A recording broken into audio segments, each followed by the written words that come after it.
My best quality is my unwavering allegiance to myself. I know who I am. If you don't or you can't figure it out,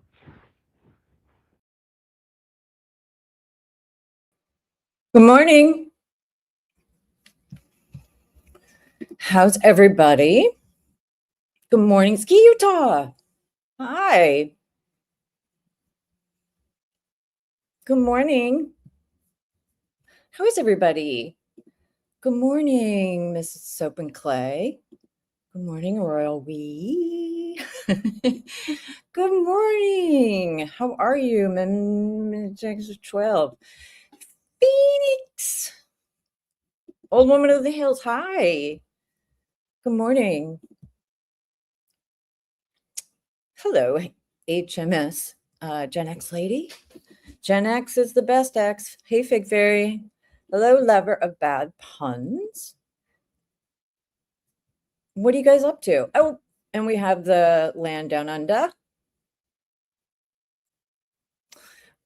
That is Aussie Cheryl and Amanda.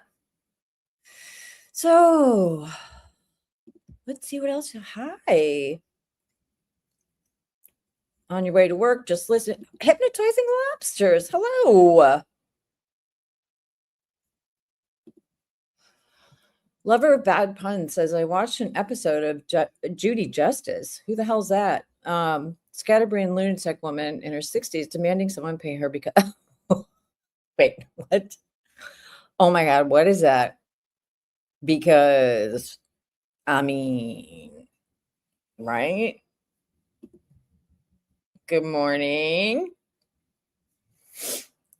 So I'm wondering where to start this morning because I want to go through the filings. It's part 3 in my potentially never-ending series of going through dockets that, going back to the case that Lauren Matthias filed against Christina McArthur, and why I think it's important to go back and look at this with new scrutiny because going back through this, I realized I hadn't read through the response document. So we've only seen one side of this story. We've seen Lauren go sit in front of a wall for 9 hours and mention stalker, actually mention Christina by name until she took it down and edited it and put it back up, right? And so my mind goes to, what about that 9 hour? The fact that she dismissed the case and went directly to YouTube and made all of these claims about Christina using Christina's name. The revised version, and the thing is like, I can't, anyway, so we only have one side of it. But my mind goes to, what, there has to be a remedy here for people like Christina. There has to be a remedy because, you know, the arc of this narrative and the glow up of Lauren and John and Grayson and all of these people that have a pattern and practice of silencing speech. And what happened in the Christina case is so obvious that, to me at least, it's obvious to me at least that this was, you know, and this is just like, look, this isn't like a legal word. I'm not a lawyer, none of that shit. But it feels really malicious and it feels really mean and cruel. And I think I mentioned that the other day. But looking at it now and seeing that Tricia's name actually came up in part of this was fascinating to me. So a few things. So all of this stuff is publicly available, right? So there is a link in the chat if you want to go to the breakout of the case, all of this stuff should be read. And I'm trying to lean into the respondent side because, again, I'm sick of hidden true crime having the only word here. And I saw with my own eyes what happened when, well, I mean, there's a few things. So my mind goes to, well, what is there any issue here that Christina could raise against, I mean, saw the way that she was treated at CrimeCon this year. And it's an abuse of power by that weirdo, Louise, from that security company. It's an abuse of power by Lauren and John showing up, and Christina and Jay and Joleen and Olap and all of our faves have all of this really well documented. It's not making this up, that at one point Lauren was actually literally standing there talking to Louise. Why do this? Why? And so I have questions always about what can we learn? What can I learn from looking at this ridiculous series of filings that they put into the public sphere that still exist in the world in that 9-hour live? Take it down. Take it down. Gross. So, you know, I'm just like, let's look at the Tricia connection. So the place I think I do want to start, yes, ma'am, is actually, let me bring it onto the stage because holy crap. Make me tiny. So this is, again, all the docket. You can follow along. I'm going to read this to you, and I want you to tell me what you think about the sender of this. Okay? This person states, can you provide us with information about the request, including who's requesting, when was the request made, etc.? As a reminder, the case was classified as, quote, private for a reason, because it includes the unauthorized publication of my client's private information for harassing and intimidating purposes. The respondent has engaged in harassing, targeted, petty campaign against my client. She doesn't dispute this either. Instead, her position is, too bad, it's my constitutional right. She thrives on my client's distress and anxiety. She has been spreading lies and false narratives online for months. Now you want to allow the media to republish them for her? Allowing media presence would only pour gasoline on a wildfire already out of control and encourage the respondent to double down on her lies and false narratives, knowing that the lies can travel the globe twice before the truth can get its shoes on. It's beautiful, y'all. The passion. This man's commitment to the law is beautiful. This is Lauren's lawyer. Okay. This is Lauren's lawyer right before he left the case. And another set of lawyers came on. What the hell is happening? What? That's okay. So just me, thank you. She's okay with it. She sent this over. This is on the public docket. Thank you, though. I appreciate it. But I appreciate that. I do. So this guy absolutely lost his marbles. So I'm going to scroll up now and show you the public filing this is in. And again, like I said, Christina's like, it's out there. It's up, it's actually on the docket. So, and I mean, honestly, I think at this point, just from what I can gather, she kind of just wants to take her name back, I mean, I would love, actually, I would love to see Dr. John diagnose Daston Diao. Because, sir, are you okay? So anyway, this was this was attached. So let me just sort of try to go back here. Let's go back to the timeline of events. So we're down here and if you remember, and if you go back and watch 1 and 2, we've already covered the fact that Lauren literally named everybody.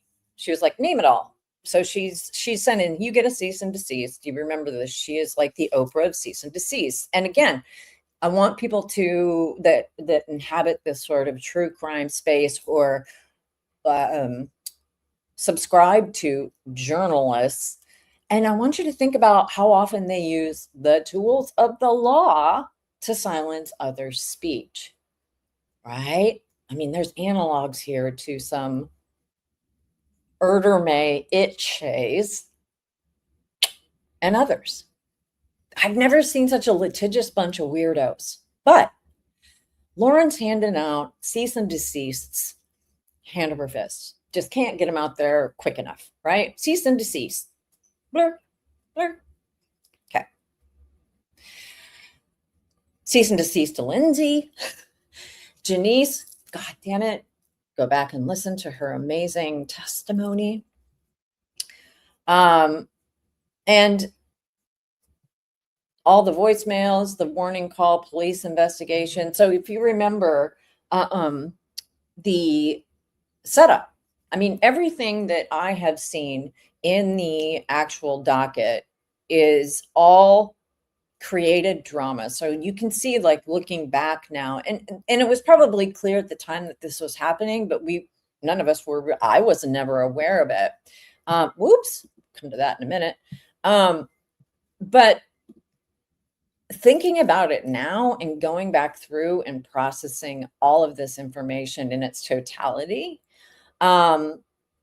is pretty revealing. And I made the analogy to the Festivus poll, right? Christina, to me, because if I look at the evidence, the only evidence I have before my eyes is what is presented in this docket.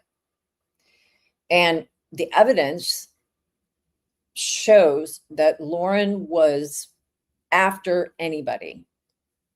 Stephanie, Lindsay, Ballet Flats, the Crossbodies, everybody. Before she even got to Christina. Christina just, in my opinion, became the focus. And the thing is that these, and I keep coming back to this, I'm like, this isn't about anything else but abusing the legal system, in my opinion. And when you have a lawyer that writes an absolute batshit email like I just read you, what do we expect from our legal system? I mean, it's pretty gross, people. So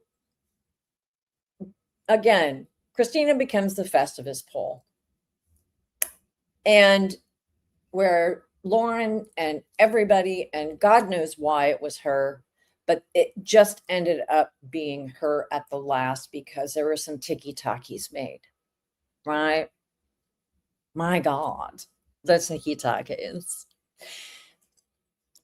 And so by the time it gets into the court system, we know about CrimeCon 2025 and Joe Schmo showing up and dogging her. Of course, they're out slung up at the trial out in Flagstaff. And I got to put a note, making a note. Flagstaff, we got to talk about that too. And I went through last time what's needed to get a temporary stalking injunction, and it's one-sided, period. It's like what it says in what the judge really nails. It's like, this is us trying to come together and make, understand what is actually going on here, because a stalking injunction, a temporary one, is a one-sided recitation of one party's allegations, and it's temporary for a reason, because they need to get the other side of the story. And so CrimeCon happens, and I don't give a shit what any of those stone cold weirdos say. Christina was not served. And procedure matters. Procedure in the law matters. It just does. And she was already going to CrimeCon. She'd already spent this boatload of money on CrimeCon to go, which is like, okay, so that's, she was on her way. You have to be physically served. It's just a fact. And I've heard Christina in streams trying to explain her rationale for going. I'm like, sweetie, you don't need a rationale for going. You weren't served. You had an $1,800 ticket. No. It's not your responsibility to sit around and wait for a TR. It's asinine. And the way that the positioning has been by John, Lauren, Duty Ron, all these asswipes that are out there in the ether, whipping up this narrative about Christina, they know it. They know that. Give me a break. But man, it's like the manure spreader was on high. And so all of this shit is filed. And let me pull up the actual docket. That's not it. Okay. So again, keep in mind that this is building. So, in 2024, then we come to 2025, and then, Christina found out Lauren was shit talking her. And we know from every single other person that's come forward that's ever worked with Lauren that she shit talks. We've seen it with our own damn eyes, right? So by 2025, she's filing her first cease and desist. And then she has this is when warning, call the police and investigation. Okay. So this is then in June 2025. So, wow, escalated pretty fast. If you consider, and I'm looking at timelines because we attack the timelines here, is that Lauren and Christina met in April of 2024. And by June of 2025, she was calling the cops. She was calling the cops. So, woo, somebody needs to pause, take a little breather, and just get it together. Let me go back to.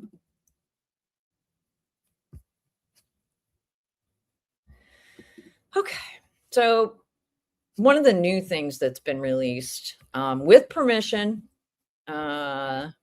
is actually let me see. I'm starting from the back and going to the front. So where's the crazy shit storm? Okay. So there's all of these amended documents.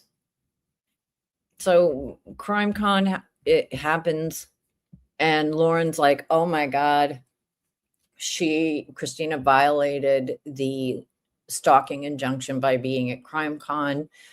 And the thing that, well, there's a lot that bugs me, but she directly does a second affidavit alleging that now Christina has somehow violated a civil stalking injunction.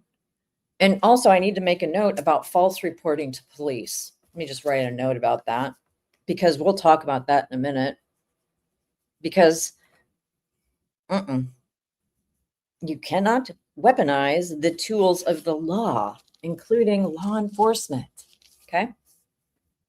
Also, bear in mind, when we're thinking about all the times that they called cops, like in Boise, and put that into this filing, this is the Festivus of it all.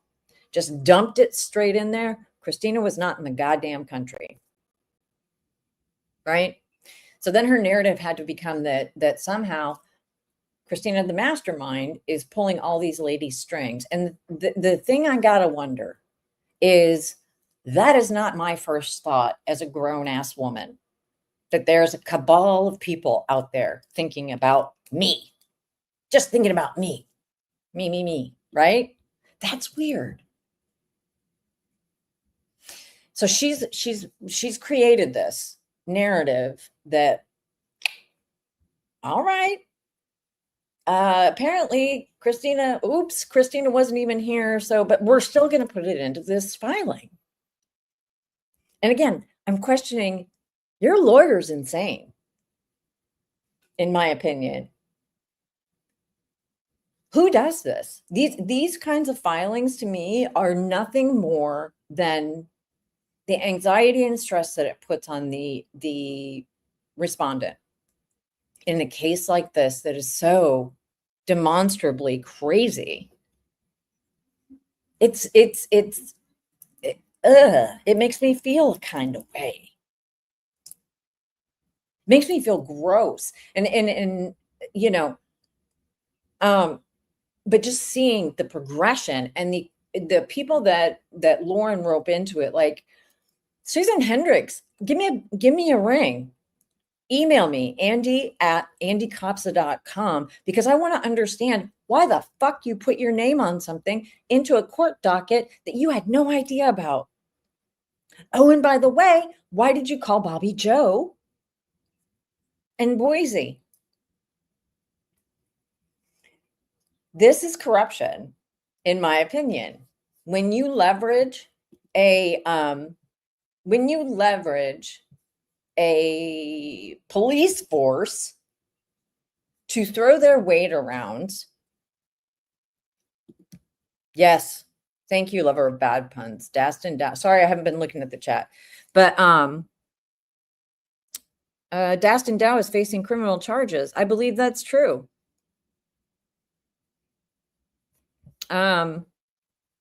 Yes, and her brother, yes, and he was at the firm. So that's the firm, right?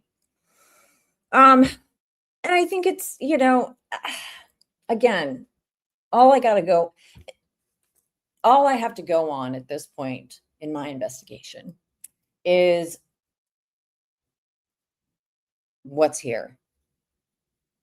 Now, on the back end, I can make some determinations in my little teeny tiny lady brain about recourse.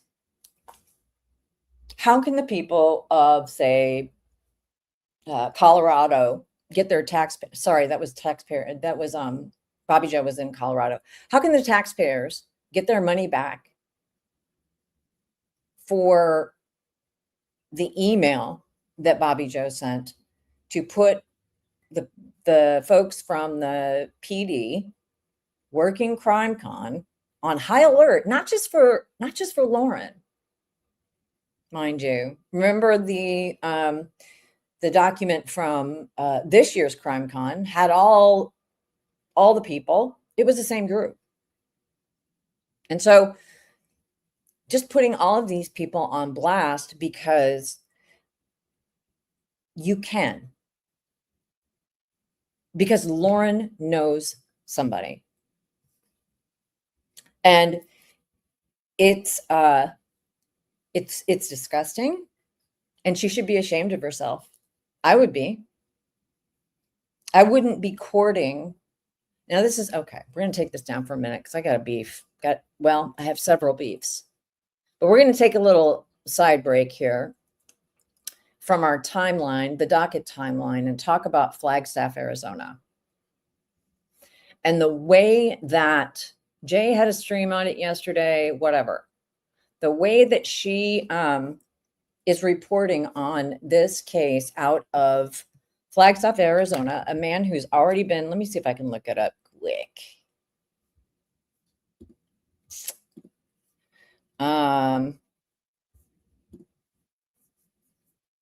Fuck it. Anyway, his name is Samuel Bateman. And she's out there hanging out with witnesses, just chatting it up. And she's very clear. We can't talk about the case. What? Huh? Did you guys see this? Anyone? Denzel Lori. Hey, oh, yay. How are you? Let me go. Hi, Salty. Good morning. Sorry, I'm trying to listening while doing chores is the best way. Oh yeah, there is that. I mean, they're a mess, right? And I can't look, we all have family baggage, but man, oh man. Lauren Mathias is smiling too much about saying Bateman's trial. Yeah, and Joe, I know. We got our usual characters.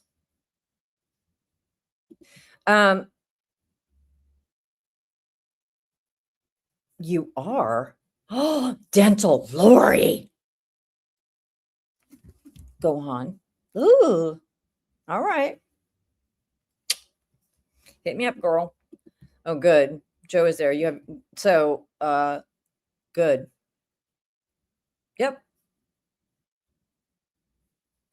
Yeah, and see, the thing is that Jay pointed out some really important things. I did.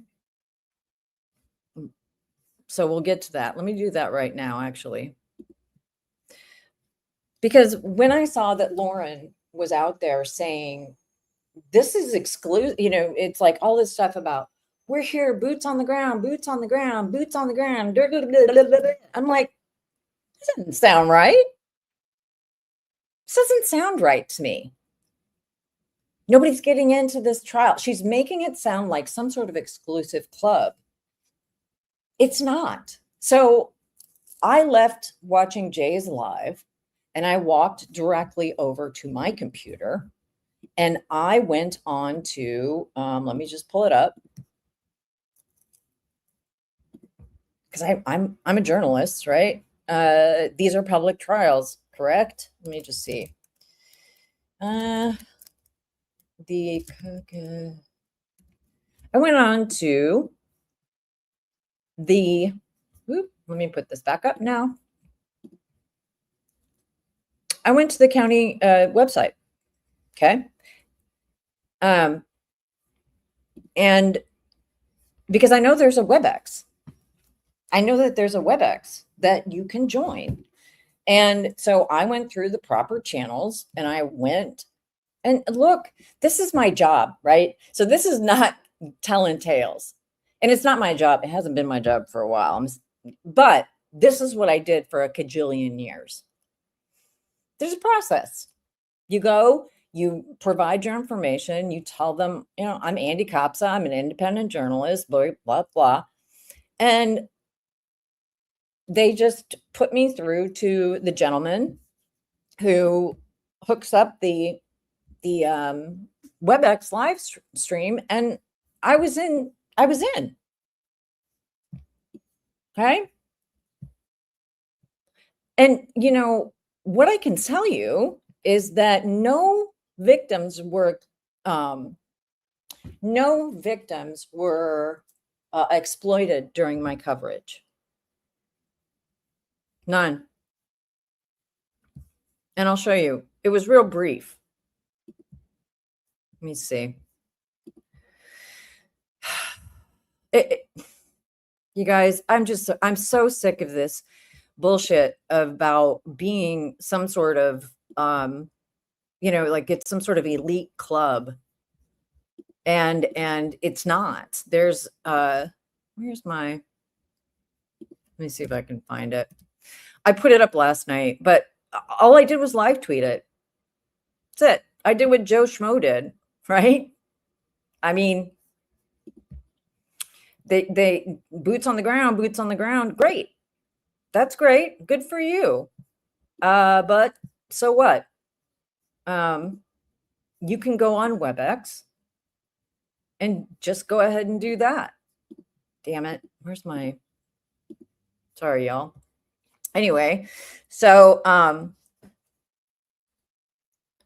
just went and I listened. And the thing that, and again, just the thing that the way that I approach working with victims or trials is fucking different than the way, if I have to watch, and I don't watch hidden true crime. I don't listen to the murder sheets of the world and their weird way that they worm themselves into victims' lives. And they do.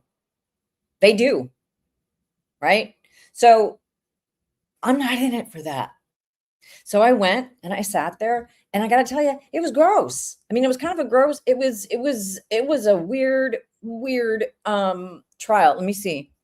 And I only stayed for part of it because I wanted to show that you could, as a person in the world, actually, hold on, let me see if I have it. Sorry, guys. I wasn't, I have so many rabbit holes. I apologize.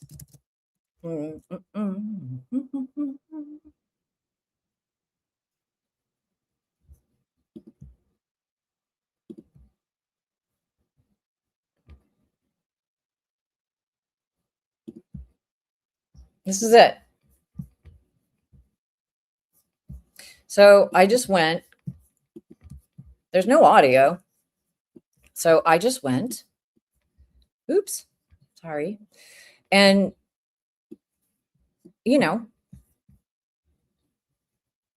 covered the morning. Jury's back, right? So after I got permission and got to go into WebEx, I got to do what everybody else got to do. Crosby swearing in. He's now on the stand. The judge seems really nice. He did. Has a great pedigree. Mr. Crosby was the first witness. All this stuff, right? So he's just confirming, laying foundation for the entrance of exhibits. Detective comes up, talking about this horrible trailer.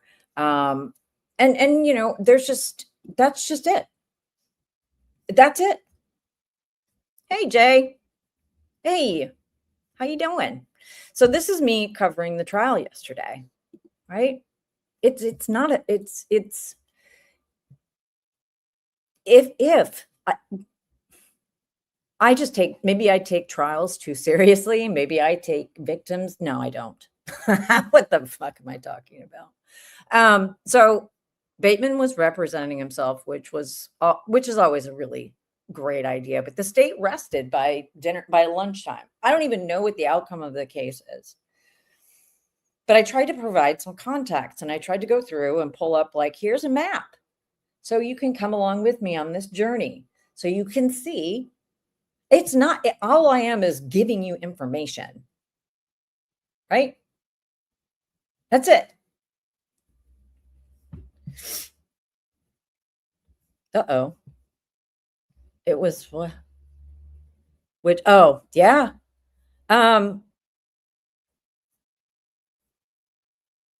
So my point with that is that's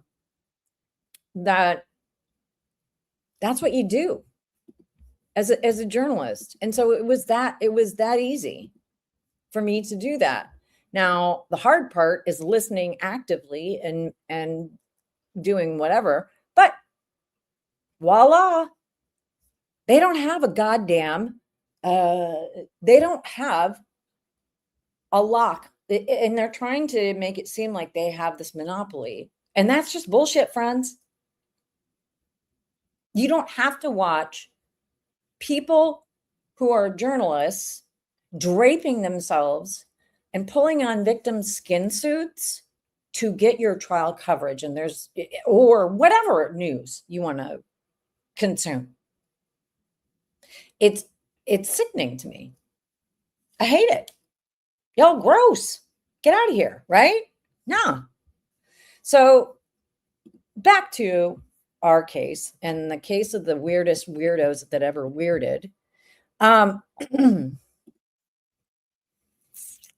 So going through the filings, right? So we read through Christina's response to John Matthias's bullshit,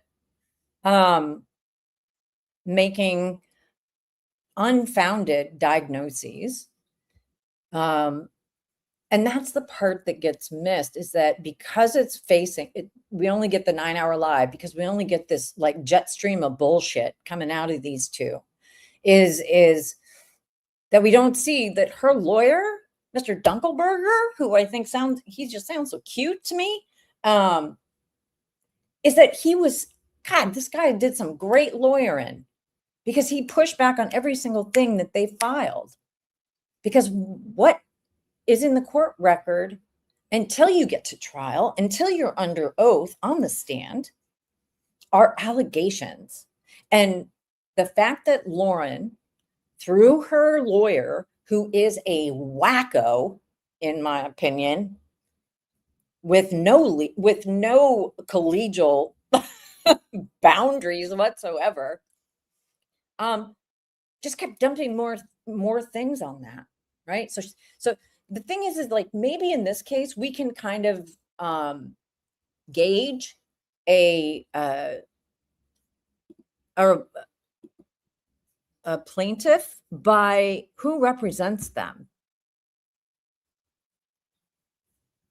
Who is representing Lauren, right? This idiot. So I'm just going to read it again. So this is part 2. I got us, I think, up to the point of when Lauren lost her shit and was like, media, no, right? And didn't want to show up at the court. And the judge was like, look, man, if you're going to go to court, you got to show up. You got to walk in here. You don't get to not face your fucking accuser. I mean, Christina deserved her day in court, right? I mean, yes, it was civil court, but shit, man. So this is after Wall and Quime put in a media request. And keep in mind, at this point, Christina was ready for this. She was ready to go to trial. You know, she's talked about it before, whatever. She was ready. And by the time that media request came out, Lauren was like, oh shit. I mean, I can only, again, from the evidence I've been presented, the only thing I can see is, oh shit. Now people are going to have to hear the other side, which is how the legal system works. So Daston Dow, who was working, I think, with her brother's law firm, and again, all in the public filings, pinned to the chat, filed this motion for an extension. And Dunkelberger, love him, responds. It is like, look, man, we're not going to continue this trial. And I'm going to do, okay, we're going to read through this because this is after the media request comes in, and then we'll look at the idiotic response that Dast and Dow made. And then the fact that he left the case and there had to be new attorneys, and why I think that might be, because holy shit. Then the dismissal, then the 9-hour live. And where does Tricia fit into all of this?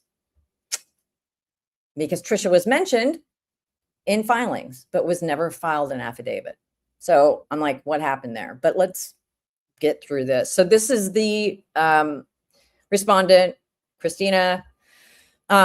Relief requested. The court should deny the motion to continue and hold an evidentiary hearing. So that's what they were trying to not do, is to show the evidence. This is all of it. This is it in a nutshell. So the court already postponed the hearing nearly a month at the insistence of petitioner Matthias. Meanwhile, MacArthur has been subject to an amended temporary restraining order with an accompanying limitations on her civil rights. This is not a joke, folks. It is. I mean, the way that these litigious jerks act, yeah, you're living under a cloud. She was like, no, let's get this party started. Let's get our asses to court. Let's see what you got, Dr. John. You have to prove up your credentials if you want to be an expert, which you're not in this case, because it does not rise to the level of the rules for experts. You can't be both. So you have to prove up what you put in documents. What you allege all the way up to here must then be shown to be true. I've said it, I'll say it again. Court filing is a conversation with the court, with the public, and with opposing counsel.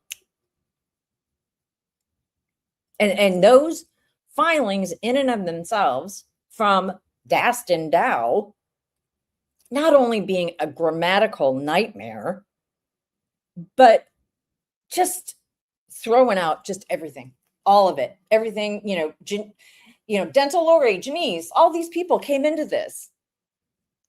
Crazy stuff. Okay. So Lauren had already put the trial off a month, whatever. Relevant procedural facts. Okay. Matthias filed, so he goes through the timeline. Matthias served September 5th. MacArthur requested a hearing. Court set original date. So Christina was like, well, I'm not going to stand for this, right? This is ridiculous. All right, let's go. And then MacArthur retained counsel, September 11th, 2025, see notice of appearance. Matthias refused. Okay. Here we have the first bullshit. Matthias refused to stipulate to a continuance of the hearing, and MacArthur filed a motion to continue September 12th. Okay. She filed it because she's needing to get her poop in a pile to present her case. The court granted the motion to continue the hearing and scheduled it for 3 business days later on September 22nd, 2025. And then we come to the initial hearing that we've all listened to. And it says the court granted the motion and the parties appeared on September 22nd, 2025 for what became a scheduling conference and partial evidentiary hearing. So that's 2 things that came out of that, right? Was that they got it put on the schedule because Dast and Dow was so incredibly unprepared. Let me see if I got the audio. I mean, I think it's worth a listen again because it's just asinine.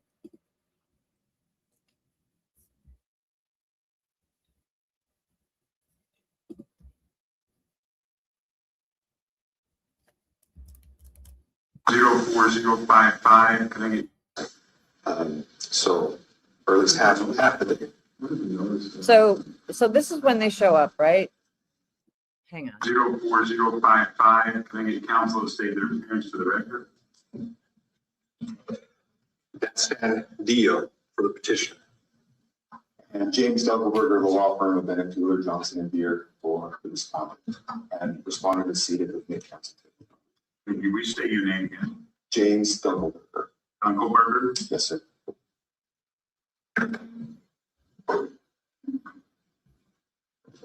Okay, council, before we get going, do you want to proceed by proffer, and I'll ask your. I want to know what people think of the presentation by Mr. Dow. Okay, because Clients and witnesses under oath and see if they'll affirm it, or do you want to call it up? again, so I'm sorry. This is that hearing where Lauren showed up and Christina was there with all her peeps supporting her. And Lauren got big mad, went out, and was trying to not face her in court. This is cross-examined directly. I think witnesses, we would prefer all witnesses not.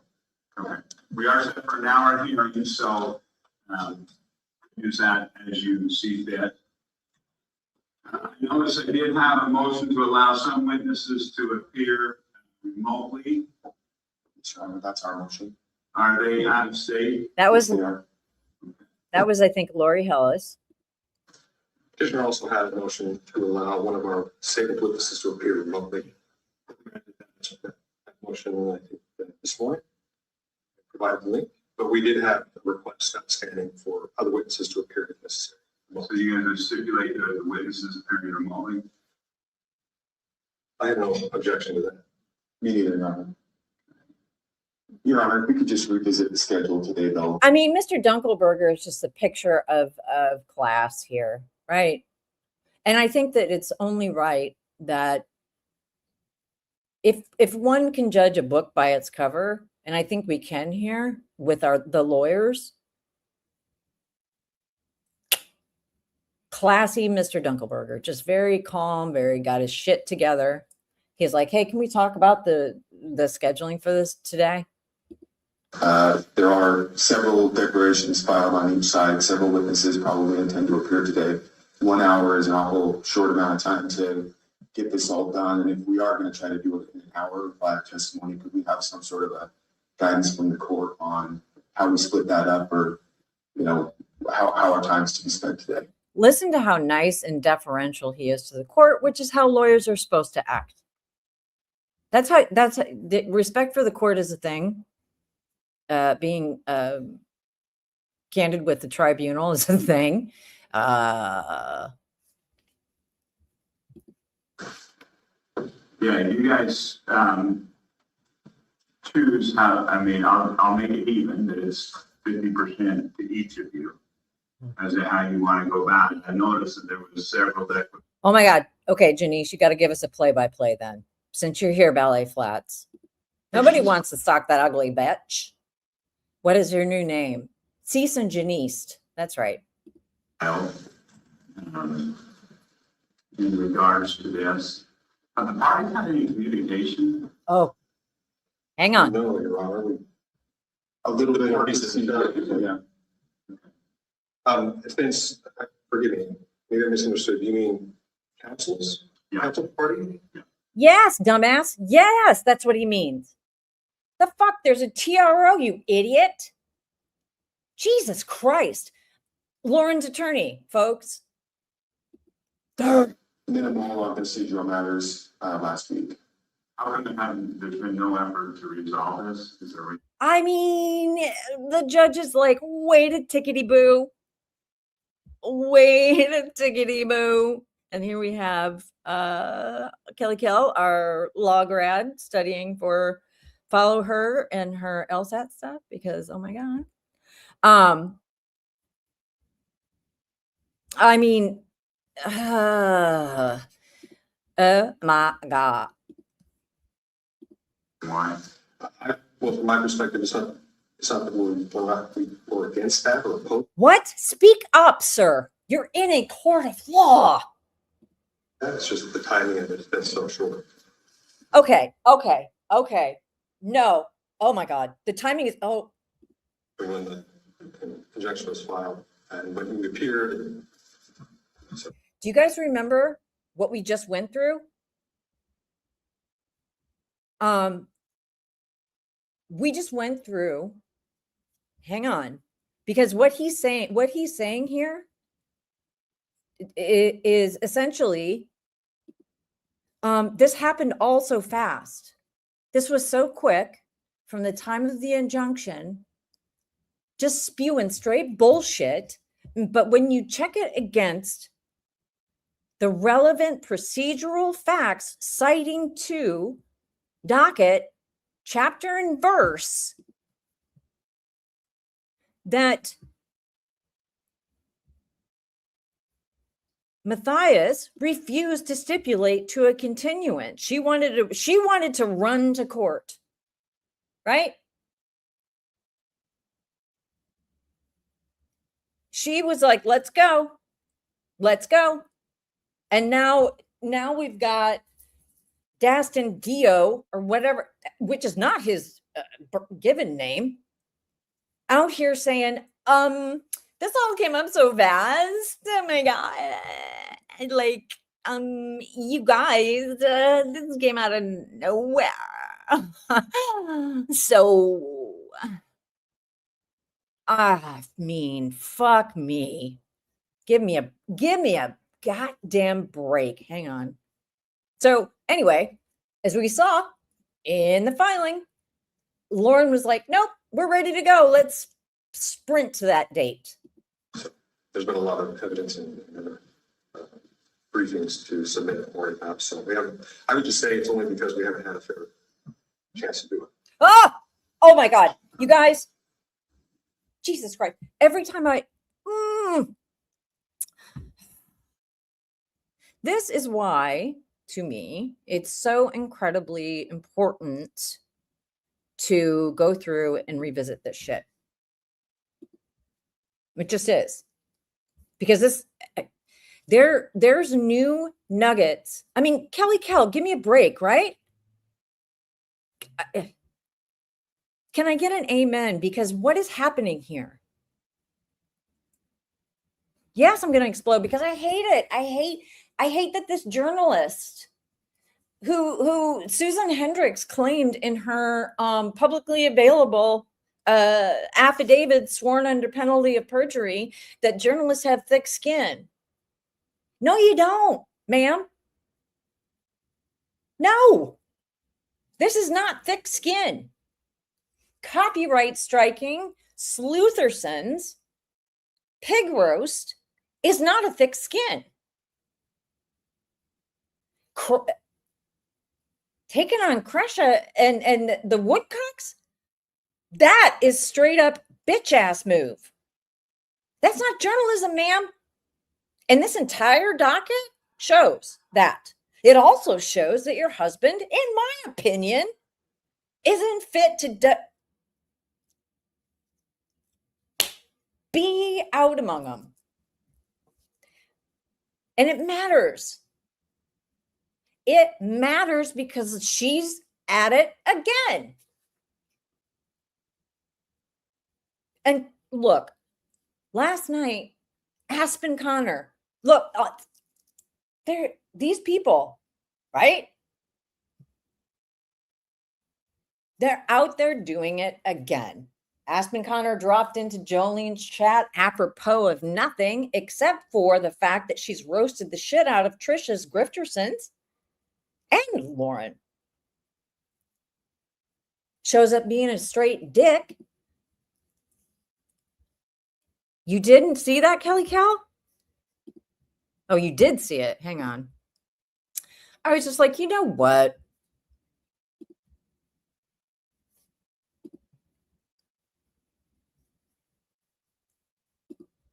Whoops. Damn it.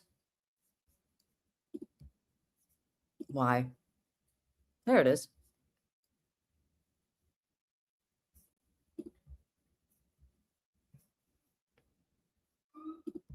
So yeah. And the only thing to do with these idiots truly, is to put them on blast. Because the other alternative has not worked. And when I mean put them on blast, call them out. Call them out. This is stupid. I mean, look at Jolene's cute little face. Just want to give her a little pinch. She's so cute. My sweet Midwestern gal. She was like, hey, are you that guy that was stalking Christina around the crime con? Is that you, boo? Is that you who are in, I think he's in the liner notes for Murder Sheet's book. I could be wrong. What in the shit, folks? Jolene, look at her. She's like, thank you very much. See yourself to the door. It was brought to my attention, Aspen says. And it was brought to my attention that I recently put you to sleep. Huh? Okay. Here's some caffeine hit on me. I must have been on beta blockers at that time. My deepest apologies. Hashtag don't be a fucking Napoleon. What? What is she even? Yeah, absolutely. It's him. But what the fuck is he talking about? Right? I mean, he was okay. Why does his appearance in this matter to me? Why does his showing up in Jolene's stream and then immediately leaving? And the reason it's not going to work this time, y'all, is because you've been roasted, you've been caught. People have pulled your public records, Lauren, John, and Tricia. I've linked people in my description here that have been doing this work. And you're not going to have another Delphi here. You're not going to have another situation where two dum-dums take over a case and wrench the narrative and fuck with justice, whatever that may be, whatever that may look like for you. It ain't going to happen this time. Okay? And you see it lining up. They are so transparent what's happening right now. As Tricia's getting ready to do her end of the year bullshit live, or the end of the world live, Austin, or this jackass is showing up in her chat like, I'll protect you. Christina's getting fucking yeeted from, practically yeeted from CrimeCon. Again, it's the same actors, right? And it's gross. Y'all are gross. So it's just not going to work this time. It's just not. I mean, y'all were in roughshod over Delphi. That ain't going to happen again. People are on it. And they know your shit. Maybe not this Aspen creature. But the rest of you, nah. Nope. Well, let's go ahead and get started. Unless you, this poor judge. My God, he's like, well. you guys think that some discussion, I can give you a little bit of time. If you want to go out and discuss, I think that would be fruitful. Otherwise, we'll just keep going. I'm happy to go out with this stand and try to have a quick discussion. Okay, well, you guys do that, and then come back and let me know. 5 minutes, 10 minutes? Yeah, I mean, you can tell if we're making progress as soon as you can see that we're going one direction or the other. Let me know. You may have a Wait. Huh? Okay, counsel, what we're able to work out. Unfortunately, Your Honor, we're not going to be able to come to a stipulation. Let's go ahead and We're not going to be able to come to a stipulation today. What that means, it seems like to me, is, well, okay. Typically, the reason that the judge sounded so shocked that the counsels hadn't talked beforehand was because typically when you're in a civil case, you're moving toward a resolution, whatever that might be. If it meant that the evidence actually proved out that the respondent needed a TRO against them, or if it didn't, or some sort of mediation. That's why he's like, well, here we are. Okay, I can't believe that this hasn't done it yet. And are you ready to proceed then? We have one matter of housekeeping, Your Honor, for God. the petitioner. If that's all right, if I may. Go ahead. So given the nature of the claims and the emotional distress that's caused by the client, and considering the audience we have here, my client is requesting that only the necessary parties, those from the respondent's side who will be testifying, be allowed to be in the. Nope, that's not how that works. I'm sorry, lady. Oh, hey, Crush, I've got some stuff I want to send you too on your text from the other day, but gotta write that down too. Crusher. So you don't get to go out and file a full ass lawsuit against somebody and then not face that person. That's a bitch ass move.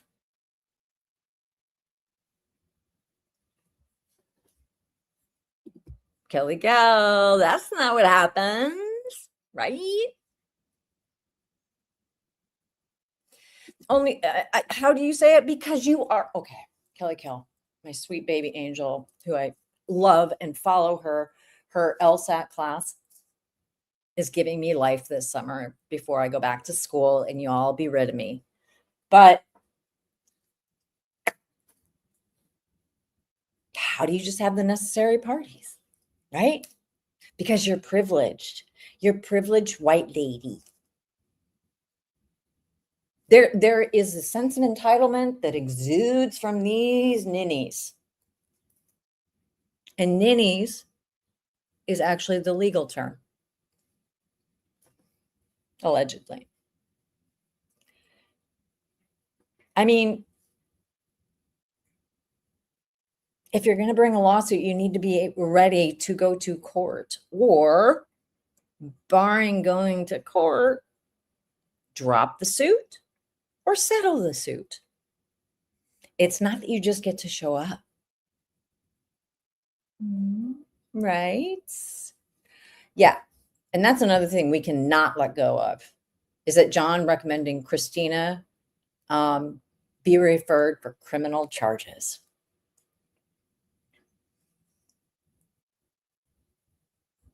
Which is in the publicly available record.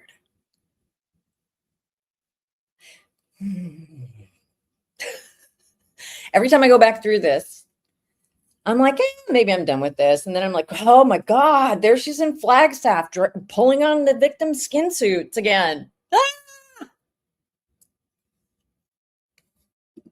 Yeah. Rich tears, right? Yeah. They wanted her to go. And the thing is that when you have that one side, my stalker, that is literally an accurate representation of what happened that day on the 9-hour live. It is. That's exactly what it looked like. And oh yes, she named Christina out of her mouth hole. That, to me, ooh, I'm going to write that down in the, oh no, you didn't column. Because that's a whole thing. When you throw somebody's name out there and make unfounded claims because you dropped a lawsuit. I don't know, Christina. Hashtag not a lawyer, but oh man.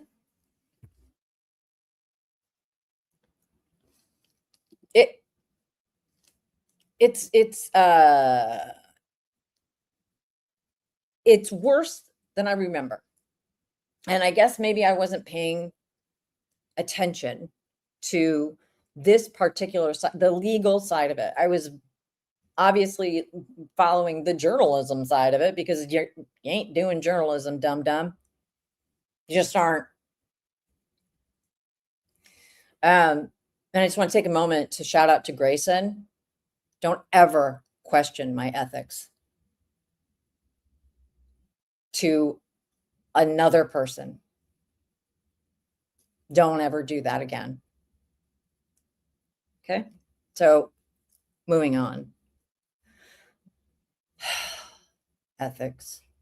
Anyway, so oh no, you didn't. And Grayson was there too, right? Grayson was there at that live. And then there was the recap and revisitation of it where Dr. John lost his fucking mind, right? And this is from, where did it go? Shit. Thought I had it pulled up. Damn it. When John lost his mind about Lori Hillis, she couldn't handle his emotions coming from a man, and I'm still pissed about it. And that's an actual reenactment of what actually happened. I mean, these mother scratchers have never been called out. This is what happens when you never face consequences in your life.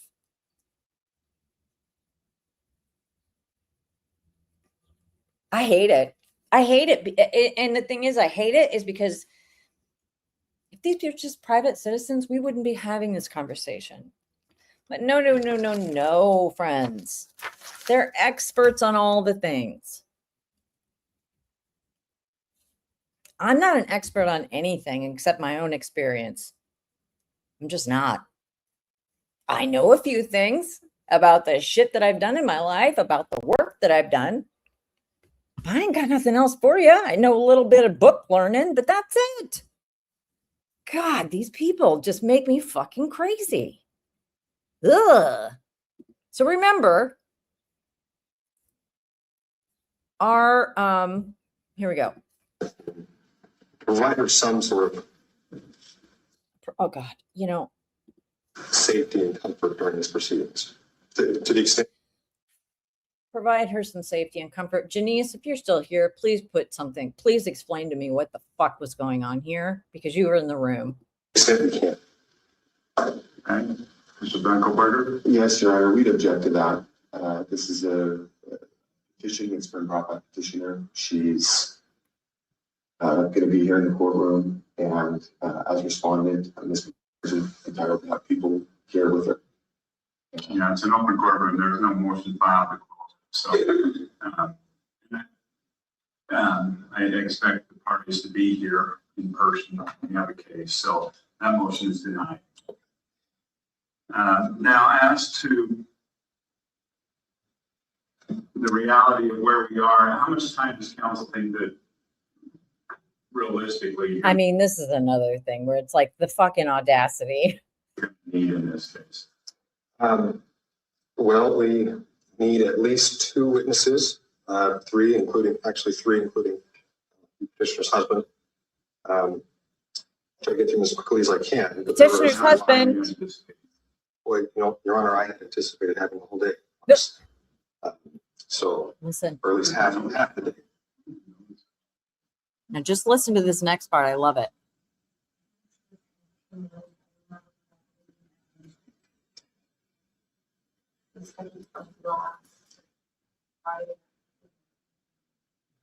That's correct. And then it was rescheduled to Monday, the 17th to the 22nd. So I'm not sure why when we schedule it at 4, why you anticipate you would have a half day or a full day. Woo, Judge. A couple things. Stop talking over the judge, you fool. Shut your mouth when he starts talking. Damn it. Number 2, what is wrong with you? Okay, so we got some updates. Once Lauren came in, she sat down with her arms folded. Well, I mean, sure, right? So we got some play-by-play from Ballet Flats, who was in the room. Lauren was out in the hall. Took 30 minutes for her to come in. And Grayson was there?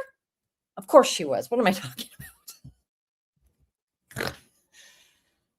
Oh, all right. Okay. Right. Mm-hmm. Once Lauren came in, she sat down with her arms folded. Sure. I mean, that's how I behaved when I was 5 years old and didn't get my way. So that tracks. You're right. That I might have misread that. I read too much into it, but Misread that or read too much. This is a thing. No. Misread it. It's at 4. Oh my God. it was rescheduled for 11 a.m. So So how much time are you anticipating? That's, hours, Hours. how many hours? at least 3. I mean, On your occasion sheet? Mr. Donald Berger? So we were prepared today because of the short time frame to proceed primarily by proffer. We understood that that's what was going to happen today, given the short amount of time. Brief opening statement, proffer the witnesses, some cross-examination in a hurry, and then be out. We are prepared to accordion to the court's convenience on this. Certainly, if the other side's entitled to 3 hours, we'd ask for parity, but we think that you could do it in substantially less time. It just depends on how they want to do it. yeah. So one of these things is not like the other. Mr. Dunkelberger is comporting himself like, here's what I'm going to do. We were ready to follow the court's order that we had an hour. So we read the directions and we realized that in this space and generally you follow the rules that you're given. So we, attorney Dunkelberger and respondent Christina, have prepared for this 1 hour time frame. But we have a plan of how this is going to go, right? We have a plan because we've thought about it, because we've taken this seriously. Daston is like, I think I read it wrong. I'm sorry. Okay, we're going to need hours. My goodness, it's going to take so long. Dr. John's going to have to come in by doodly ding dong, whatever. It's insulting. And that's what and I'm making fun of it because I can't. And this is just me. But this is what a gross disrespect for the court. I mean, I don't know, maybe I'm making that up, but damn it. This doesn't ingratiate you to a court. You're not following his rules. You're not doing the shit you're supposed to be doing, sir. Everyone that Christina had testify as ready to go that day. Dental Lori Hellis was watching from the hearing room. Yes, everybody, because rule followers follow rules. People that know that they exist in a world where there's other people and not just them, not just their fart sniffing selves. They understand that when a court tells you something, or when a person's when there's a fucking red light, you stop at it, right? I mean, chronic rule follower, it's court, sir.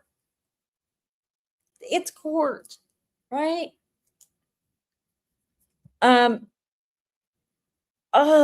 just,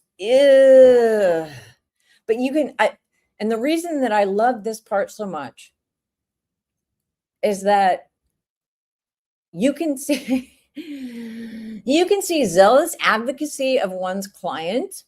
And then you can see, I don't know, man, this chick's brother just sent me in. And it shows. And you're wasting the time of everybody involved.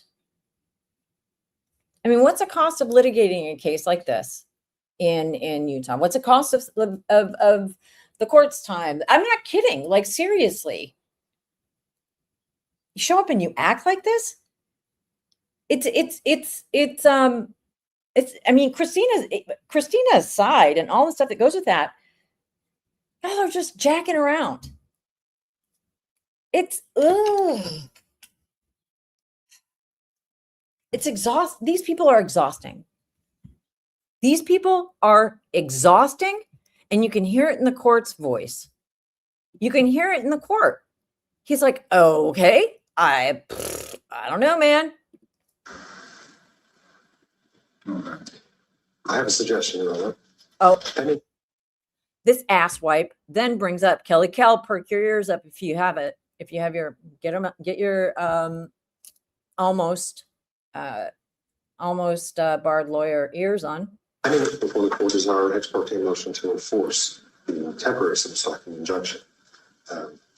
Perhaps if we proceeded to resolve that motion, that may resolve the entire matter. If, in other words, I guess if what I'm saying is perhaps we can achieve what we need to by simply ruling on that motion. Right. Because what that would do, friends, and Christine or in Kelly Kell, that would make the TRO permanent. So he's saying, hey, you know what? I've got a solution, Judge. Let's just go ahead and sign that TRO and make it permanent. And that'll just do it for us.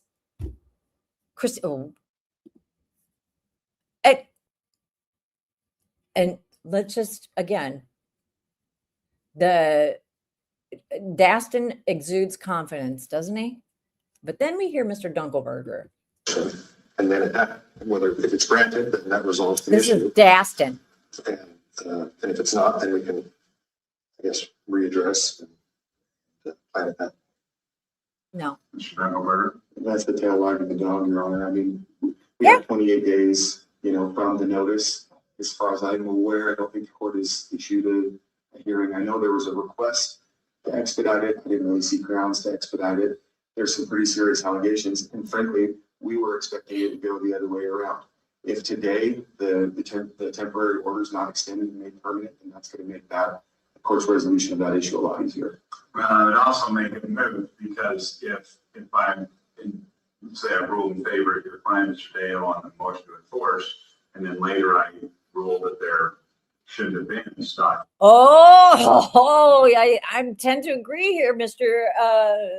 Dunkelberger. If I go ahead and I issue this permanent injunction against Christina, and then I come to find out that it's bullshit,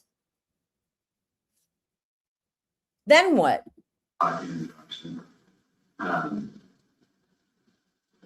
No, I guess I can go because there is an ex parte one in place. Okay, have a seat. Let me think through something. Thank you for your arguments.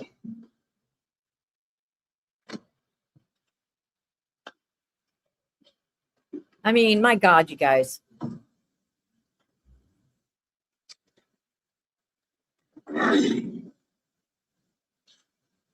This poor judge. I mean, somebody get him an edible arrangement or something. May I respond to one thing he said? Sure. Thank you. Oh, Daston. Oh, sir. Maybe don't. Sir.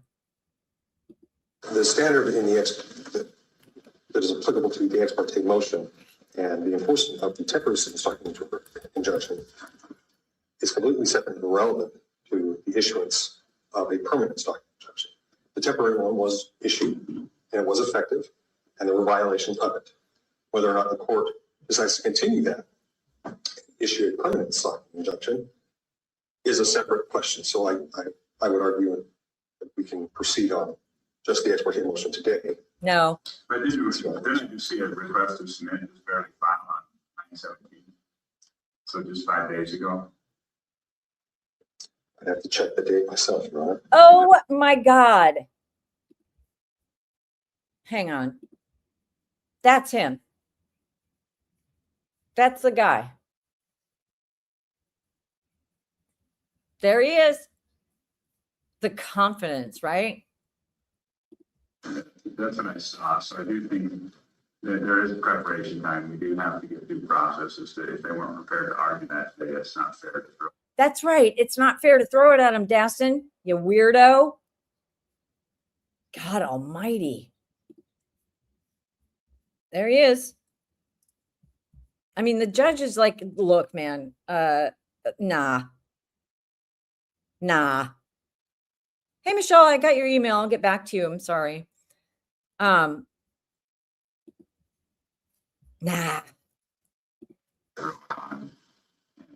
Let me just look at a couple things here. So basically, I wanted to get to the end of this and then look at the document again and talk about a little bit about the missing Tricia Grifterson, Grifty McFarty Pants, missing affidavit. Okay. So let's get to the end of it here. Many videos of it defame my client. Okay. So I would ask that temporary protection be in place until such time as we can review the Communications relating to a referring. So Janeese, if you're still around, or dental lawyer, anybody, I think that at the end, he was basically like, here, Mr. Dio, or whatever the fuck his name is saying, look, she's like creeping out my client. She's scaring her, right? Referring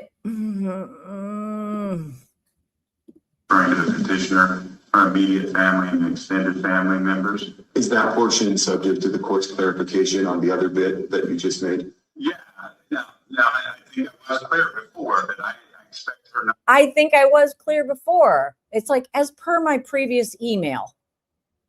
Her not post anything necessarily that she's running a risk. If she posts something negative about her, that's something she can, I guess, theoretically do. But she needs to be careful in walking that line.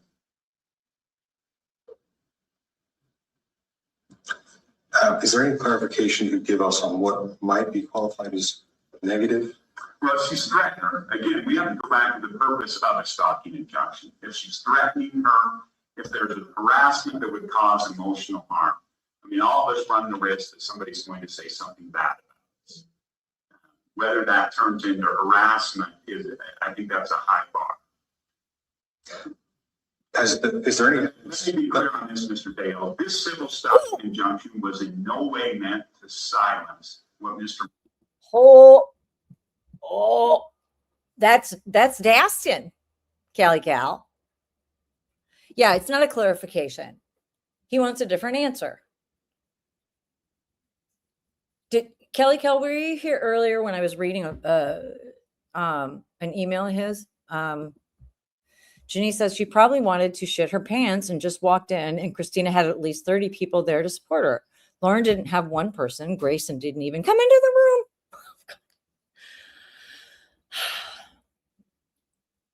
I mean, what did she think? She's a true crime reporter. What did she think was going to happen? Right? Oh, good. I'm glad to see that, Krisha.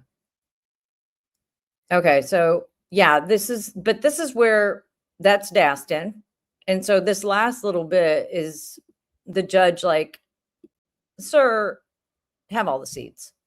Communications relating to or referring to the petitioner, her immediate family and extended family members. Is that portion subject to the court's clarification on the other bit that you just made? Yeah, I think I was clear before that I expect her not to post anything necessarily that she's running a risk. If she posts something negative about her, that's something she can, I guess, theoretically do. But she needs to be careful in walking that line.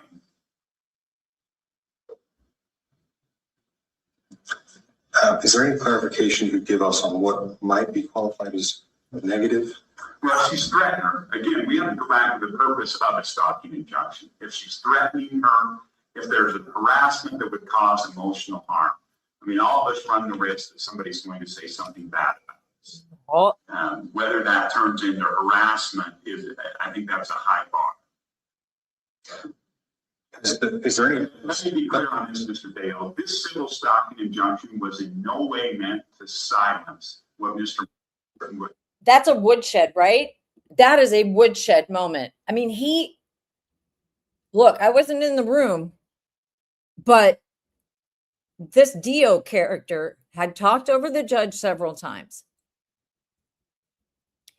the judge sounds like he's like, look, let me lay this out for you.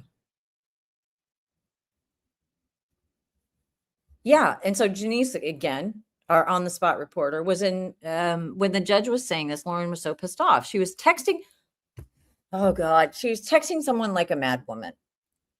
Oh, pay attention to your own trial. You wanted this. But she didn't want this, right? Hi, Molly Colleen. I'm sorry. I've been like, ugh. But anyway, this is a woodshed moment to me. He's like, Mr. Dio, let me make it clear. What Miss is doing, and I want to be very clear on that ending. Any permanent stalking injunction will not be for that purpose. That is not what a stalking injunction is for. I guess I'm looking for clarity on what it is the court. No.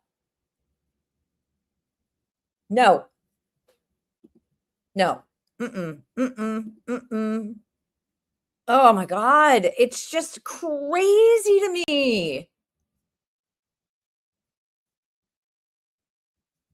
I mean, it's just nuts, right? So here, okay, so basically the judge just told us all this is not what this is meant for. He basically, well, it's basically it's ruling on when it says what she does or what she's doing. Oh my God, seriously. So the respondent isn't a true crime investigator. She's a photographer. She has an art channel on Instagram. She has separate media accounts, social media accounts that discuss solely the flaws of my client, to air them, to cause her harassment. I guess I'm not sure that, but we haven't had a chance to provide all that evidence yet. We'll do that in the next hearing. My concern, though, is that based on just the testimony today, that has not been challenged or refuted, and so there is still an outstanding concern. The activity we've alleged that is happening online and in person and to other contexts has not been refuted properly and is not. And I'm not making a final ruling. I guess for the order, if the order is to remove this online protection from specific directed harassment, embarrassing things that would cause my client emotional distress, I guess that's what I'm looking for clarification. Is the court withdrawing that based on something it's on today? Because there isn't a court proceeding today. Well, I think what the court is looking at is we're trying to get more clarity than a one-sided order that was initially signed. That was based on one-sided information. And Based on one-sided information. So ding, ding, ding. Lauren dropped this, right? Why'd she drop it? I think it's pretty obvious when you look at both sides. You guys can go check it out. The link is in the, I don't have to tell you. I mean, I'm gonna, but yeah, look, make up your own damn minds. Y'all are grown ass people. It's, we don't mean to interfere with her First Amendment. But you do. First Amendment rights. But of course you do, you asswipe.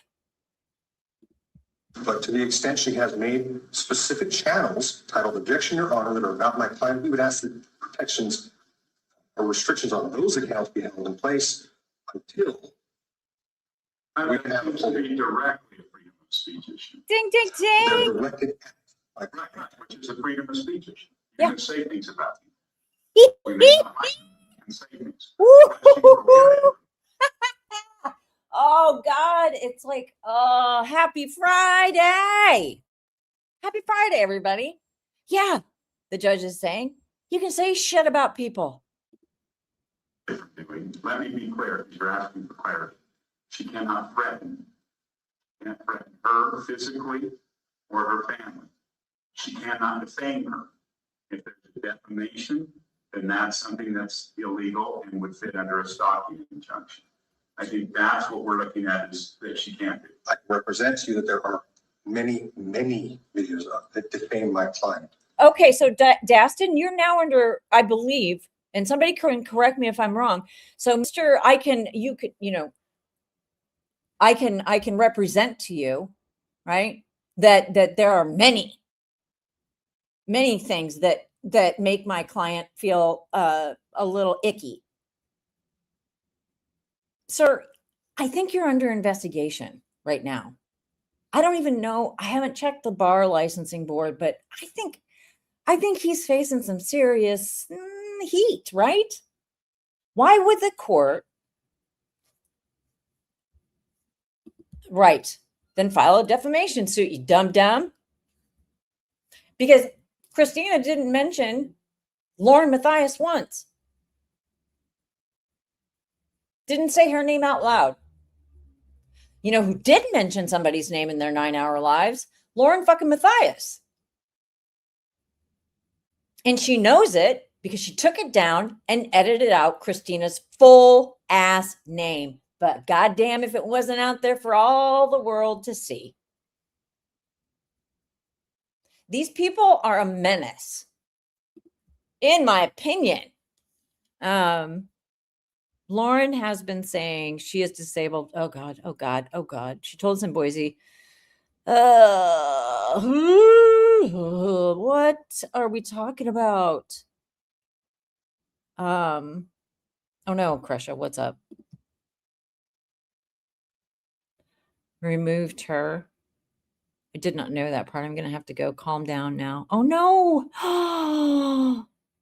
Oh no. Oh God. I don't know what that is, but I'll circle back.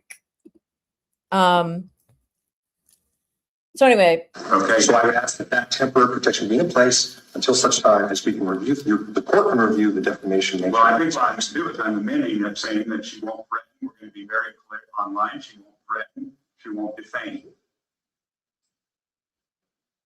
Okay. Thank you. Whether online or other. Well, she's not talking to her in person. I expect zero communication as far as she can't talk to her, she can't email her, she can't text her. Mr. Dogglebark, I want to be clear. She can't do that through a third party. She can't send a message through a third party. There is to be no communication there. The other parts of the civil stock injunction remain intact as well. I don't want her near her house. Does the 500 feet specifically remain?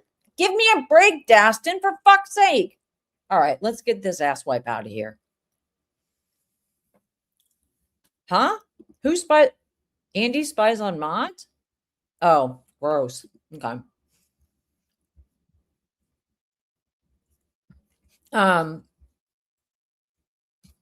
So let's go to this idiotic. Anyway, so you see where that went. Shortly thereafter, Lauren realized, in my opinion, the gig was up, and that she would have to put up or shut up, and that she didn't get her way in a court of law because there are rules in a court of law that she, has not apparently learned the lesson from many years of, family legal issues. But, and so she was pissed. So shortly after that, right? Dastin comes to, let's go back to the docket. And this is seriously, I go read all of this shit. Actually, let me see what this is. Hang on a second. Please stand by. I think this might be.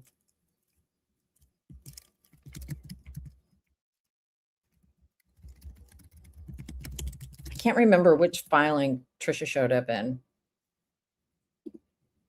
All right, we'll get there. Hang on.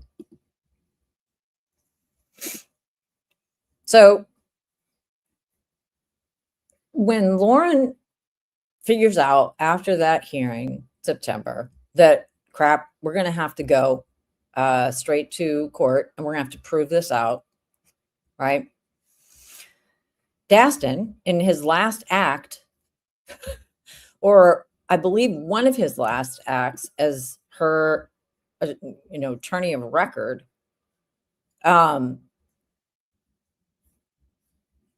made the attempt to quash is not the right word, but made the attempt to close off the proceedings because Lauren didn't want the media involved, because sunshine is the best disinfectant and we can't have that. So after Mr. Dio, ding dong, filed that motion for continuance, all this other bullshit, throwing shit at the wall, Mr. Dunkelberger comes back just very like, hey, you know what? Opposition to continue evidentiary hearing. Lauren wanted to extend it. So it's hard to keep up with, but Lauren refused to give Christina an extension when she requested it after she had just been served. See that here, number 5, right? Motion to continue. Over that objection, the court granted the motion. Then came the bananas, batshit hearing we just listened to, part of it. Matthias stated at the initial hearing that she was unprepared or unwilling to proceed by proffer to finish the full evidentiary hearing in the 2 hours the court allotted for the hearing. This is fucking important. And this is like, if nobody gets to see this document, nobody knows what happened. If people don't, and the thing is that it's only, I guess it's just straight nerds that do this. But I mean, some of this stuff is just so dense. It takes so long to go through and listen to, it just becomes very obvious. And again, this response and this motion is allegations, but it's also stating procedural facts that are in the record. So, that's part of the motion. That's part of the counter motion, is that you set up what was done. Here's what we're looking for, the relief. Here's what's happened up until this point, the procedural facts. We've done this, this, and this. And then you get into argument. But everything above the argument is in the court record. Right? So that stuff is all in the docket. And Mr. Dunkelberger has not lost the good faith of the court and puts forward this with proper citations and docketing numbers. Matthias insisted that the court set a hearing for at least a half a day, which resulted in this court. So it could have been done. It could have been done on September 22nd. Could have been done. But Matthias insisted that the court set a hearing for at least half a day, which resulted in the court rescheduling the hearing for October 16, 2025. See notice dated September 22nd, right? So then Christina then gets to wait almost another month while this has been hanging over her head. That's Matthias now claims. So again, this is respondents' responses like, we don't want you to continue this anymore. This is bullshit. Matthias now claims that a continuance is warranted because her newly retained counsel needs time to get up to speed. And we're going to get to the newly retained counsel. Because I think we can see at the end of this, and Kelly Kell, this is the part you're going to want to listen to if you're still here. Matthias now claims that a continuance is warranted because her newly retained counsel needs time to get up to speed, even though her prior counsel appears to be continuing as counsel of record. So he hasn't even fucking removed himself.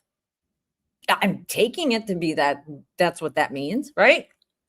The initial hearing and the parties' efforts since then have removed much of the, quote, guesswork inherent in these proceedings. For example, the parties have reached a stipulation regarding nearly all of the proposed exhibits. Great. We're agreeing on all this shit that you're supposed to put forward. Accordingly, bringing Matthias's new counsel up to speed should be relatively simple. End scene. Okay, so now he goes on to argue that Lauren can't show a compelling reason for continuance, that prejudice is ongoing to Christina, right? And the reason The reason, quote, any reason is not a compelling reason, which is the compelling reason. that's the guideline. So what was the reason they put forward? Well, let's go down to the craziest email I have ever seen in my life between two lawyers. From one lawyer, Gaston Dow, to Mr. Dunkelberg. Okay? Buckle up. Exhibit A. Why did Lauren want to continue the hearing? Well, we know it was partially because law and crime, right? Law and crime was going to expose her family to further harm, just like she does when she co-ops witnesses at trials. My God, how could it be that a true crime channel would be hip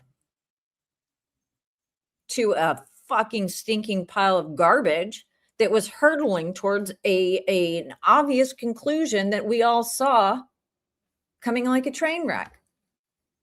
And, she's like, well, it was a civil trial. I mean, let's look at Depp v. Heard, bitch. Seriously, jog on with that shit. She's gaslighting. Actually, she's ass-lighting. Okay? Because no.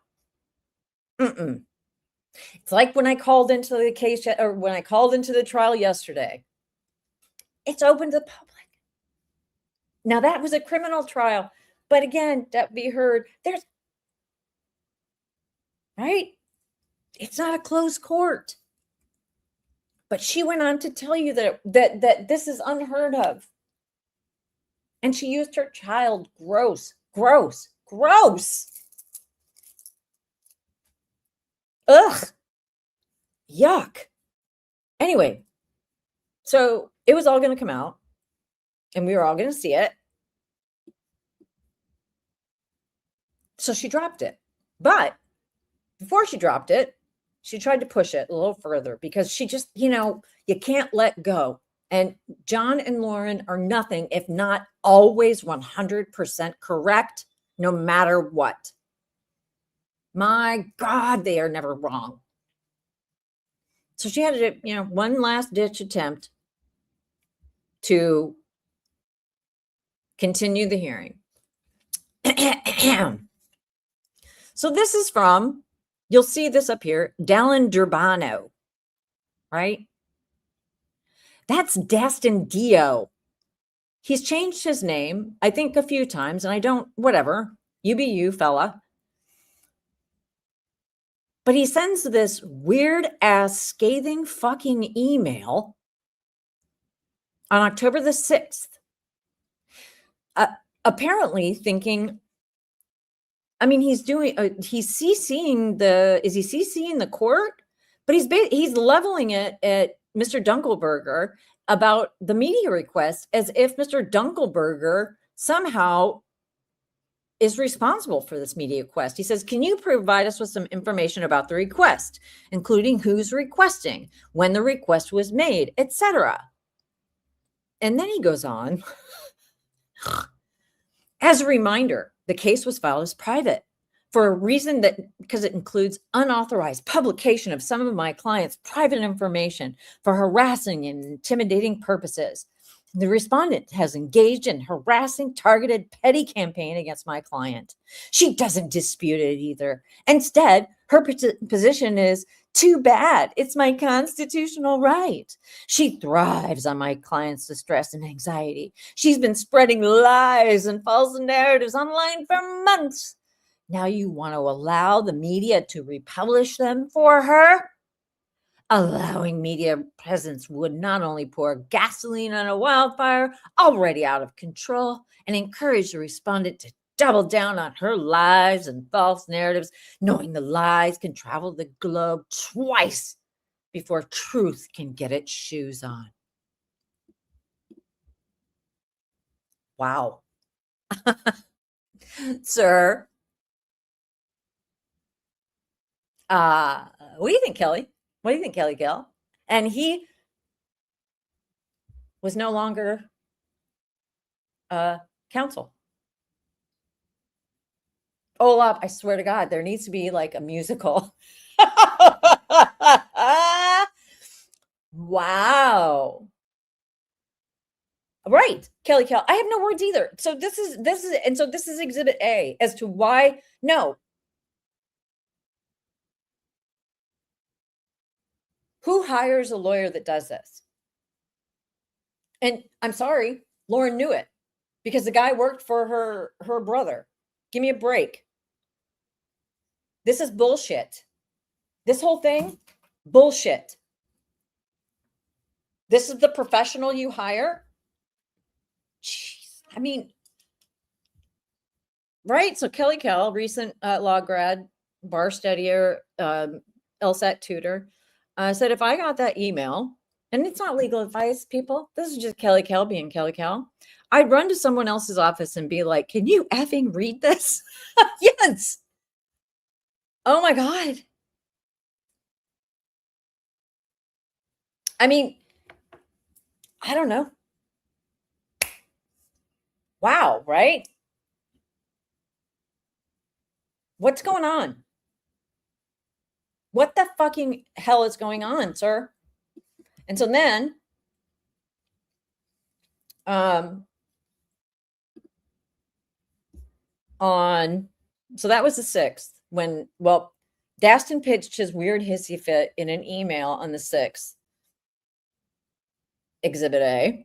And then on October 14th, just 2 days, I think the hearing date or the evidentiary hearing date was on the 16th, comes now Lauren Matthias buying through her new counsel, right? Because God, I mean, somebody's got to get the shit hook for that guy, Daston Dio, by her new counsel, Andrew Deese, and this other fella. And this is what it says. This is it. This matter comes before the court for a hearing on the petitioner's motion to continue. Mr. Deese addresses the court, moves to dismiss the petition for civil stalking injunction. Mr. Dunkelberger stipulates. The court grants the motion and dismisses the temporary civil stalking injunction. The evidentiary hearing is thereby stricken and the case is closed. Thoughts? I mean, here's the deal. She went on that 9-hour live saying, my family, my child. Don't put your kid, I mean, what? Maybe if you really want to put your child through that, ma'am, I don't know, file for a private, maybe, or maybe just keep him out of it.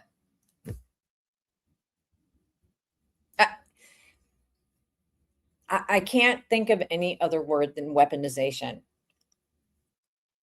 And it's just, oh. What are you guys saying? I haven't been watching the chat. Damn it.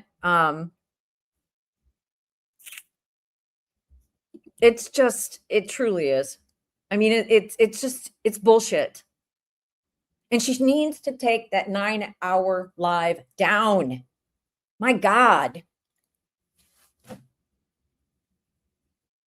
Just get rid of it. Then get on the phone with Duty Ron and Tricia. Have them take you all spread, you got the Megans, you got the Tricias, you got the Duty Rons platforming this. Huh?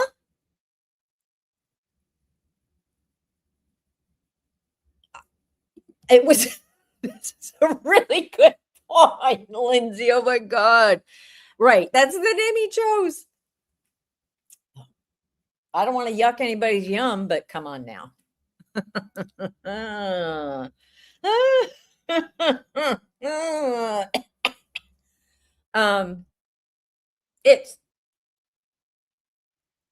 It's bullshit. And it needs to just, I mean, stop it. Stop. Just stop it. Stop misrepresenting who you are and what you did. Own it. Live in it, girl. You're that person, right? Nobody's out to get you. When you put your ass out there in a public forum, when I sign my name on a fucking byline, when I put my face on here, when I give you my full ass name, what do you expect? You thick-skinned journalist. Clearly not. And the thing is that what pisses me off too is that some of the best journalists and hardest fucking working journalists working around the world that I know are fucking thick-skinned, like reporting from goddamn war zones. And this bitch wants to say, no, I'm sorry. No. You give women journalists a terrible name. And that's something that I can attest to because I'm a goddamn woman journalist. Okay? I just, stop it. You were a broadcast presenter, ma'am. I mean, and to do this, I could never imagine doing this in my entire life unless, I don't know what to say.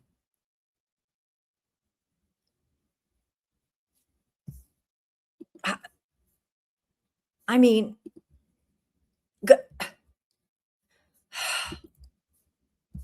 go back to the docket because, whew, good God. I mean, it's just, hang on, let me see if I can, this is a minute. I don't know, I'm going to need a minute here. Please stand by. I'm trying to see if I have.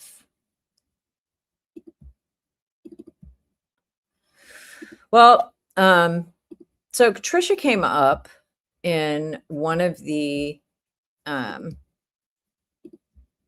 orders, or in one of the motions, and it was a response motion. So hang on one second, please. I think it was a response motion. And this is interesting to me because she shows up once and then she doesn't submit an actual affidavit, but she's mentioned in it. I think it's this. Is it this one? Maybe. Oh no, that's Crazy Pants. Hang on. Nope, Crazy Pants again. Nope.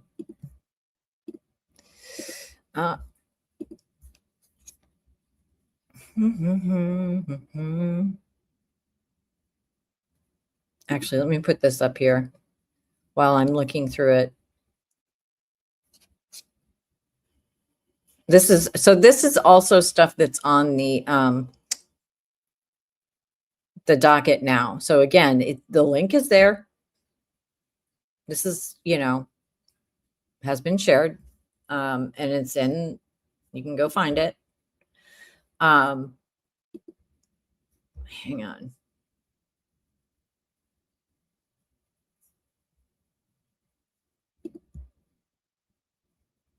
I thought I had this pulled up, people. I'm sorry. I'm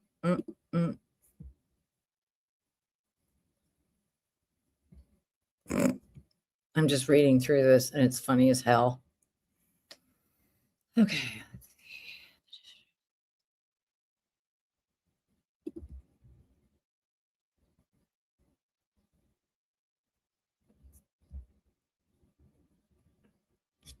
Okay, so this is another one. So these are just, Lauren's and Daston is making all sorts of just a weird objection, like hearsay, lack of foundation. Well, they showed up to testify, right?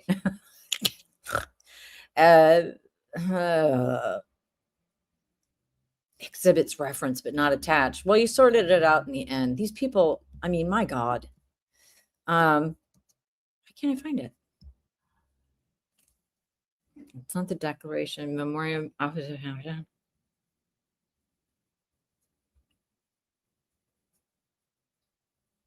Oh, there's Joe Schmo's affidavit. Was it a second declaration? Ugh. Let's see.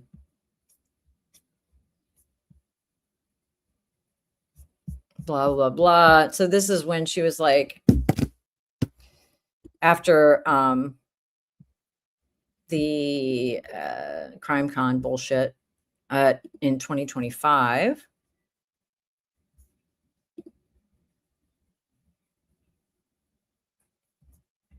Why the hell can't I find this shit? Sorry. I mean, I don't know if it's going to be worth it, but maybe it will, because it does have Tricia's name on it. I hope. Talk amongst yourselves.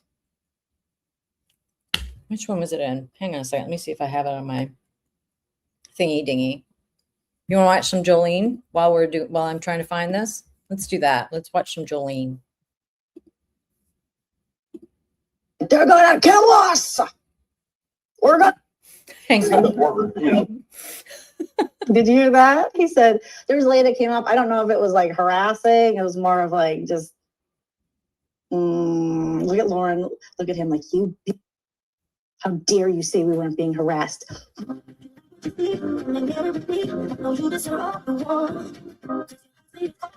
waiter is the truth teller. Yeah, well, what was I saying? But like, this is the witness too. Like, you saw the door. Yeah, there was a lady that came up and was kind of, I don't know if it was really harassing, but more, just obviously being really uncomfortable. And So it was just uncomfortable, Lauren. Just could be really uncomfortable. He said, I don't know if it was harassing. And you guys are like, they're gonna kill us. We're gonna die. And he's like, well, I don't know about that. It was uncomfortable. And this was becoming uncomfortable for me. Ugh, Lauren. Because Lauren's like, he's a witness. Did you hear it? She's like, he was there. He saw it all. Tell him. And he goes, well, I mean, I don't know if it was harassment. It was kind of annoying. It was just like middle-aged bitch. And I was like, whoa, God, I'm not high enough for this. I microdosed some shrooms before my shift. And I thought that'll get me through it. And no. So it's kind of loud for my liking. But other than that, yeah, I don't think it was harassment. But okay. And she's like, ugh. And like Grayson, she's like, I'm dying. But Yeah, like I was telling them, there's no real. He wasn't ready to co-sign that. He's like, no, don't include me. I don't get paid enough. What's minimum wage in Idaho, you guys? Because he's working off tips. And then hourly rate, but it's minimum wage. So he's like, you don't pay me enough. You didn't tip me. You didn't tip him well enough to lie, Lauren. You don't pay people very well, allegedly. Because if you tipped him real well, probably would have been like, yeah. Poor girl was harassment code, but there is this docket code, and it's got to be repeated. Right. And to be honest with you, I'm not sure if it being happening in Arizona and then happening here would constitute an Idaho code or continuance. He's like, it's got to be repeated. I don't know if it happens in Arizona to here, if that does anything. Of that behavior in Idaho to cause us to be able to arrest or to Arrest? This is insane. be judged. Yeah. But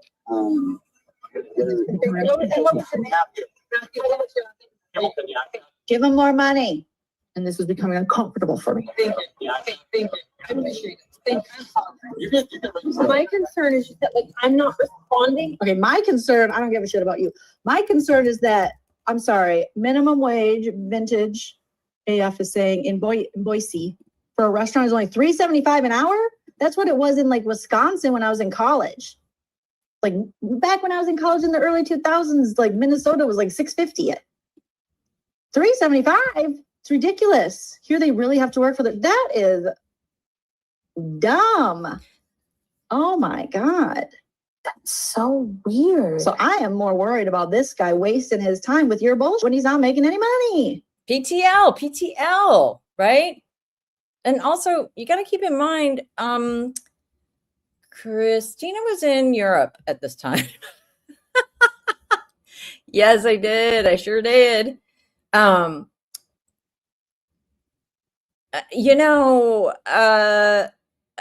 Just remember that part of it.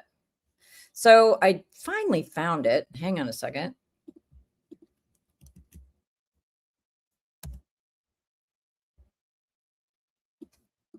Here we go. So this is Why? Why, Lord? Why come? Hang on. For fuck's sake. Let me do this. Let me do a little bit of this and a little bit of that. I'm just going to bring it up in my... I don't know why this is giving me such a problem. Sorry, people. Oh, for fuck's sake. Seriously? Ugh. Ugh.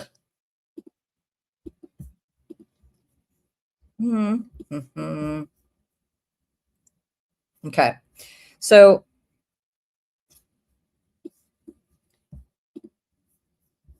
Lo siento. So sorry. Hang on. This is the last thing I'm going to do. I swear. This is the last thing I'm going to do. Put you guys through it. Let me remove that. Add that. I'm just going to chat myself through it. Okay, here it is. Let me shut that one. I've got too many tabs open is the dealio here, I think. Let me, and then, because I think that it's interesting that Tricia comes up in this, yet we do not see anything from Twisha. Let me know. You guys can, you can see this? You can see this? Okay. Okay. Now, okay. Let me see. Let's, you know. Okay. What is this document? This document is, and again, all this shit's online. You know, pinned to the chat. So this is what we got here. Reply memorandum in support of request for civil stalking and petitioner's pretrial brief. Okay. So here we got Mr. Captain Weirdo. Captain, I'm gonna scream at you in an email inappropriately, right? And then we have okay. And this is interesting because I don't think that this has been posted yet. I mean, it is posted. It is public. I want to be clear. It's public, but I just don't know if people have seen it yet. Oh my God, you guys, oh God.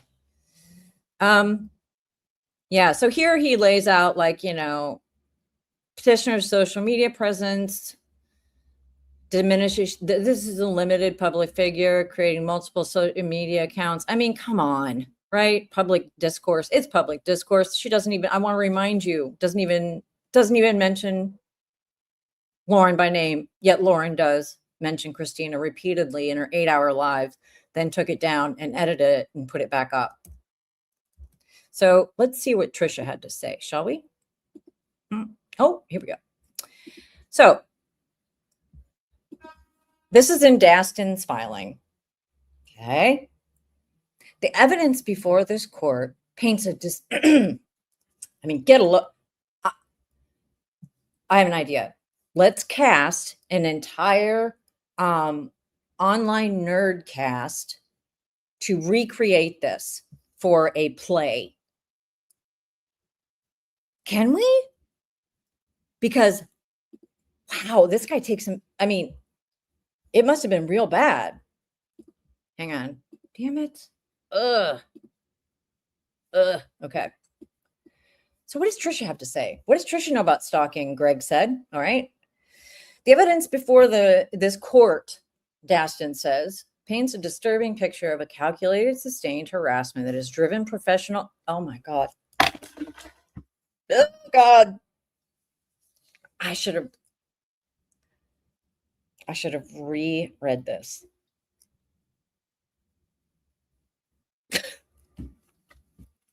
Sorry.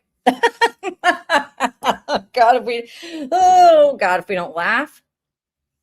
The evidence before this court paints a disturbing picture of a calculated, sustained harassment that professional journalist and mother to contemplate the, oh my, offing themselves. So it was so bad that a professional journalist with thick skin and a mother, who cares? I mean, my God.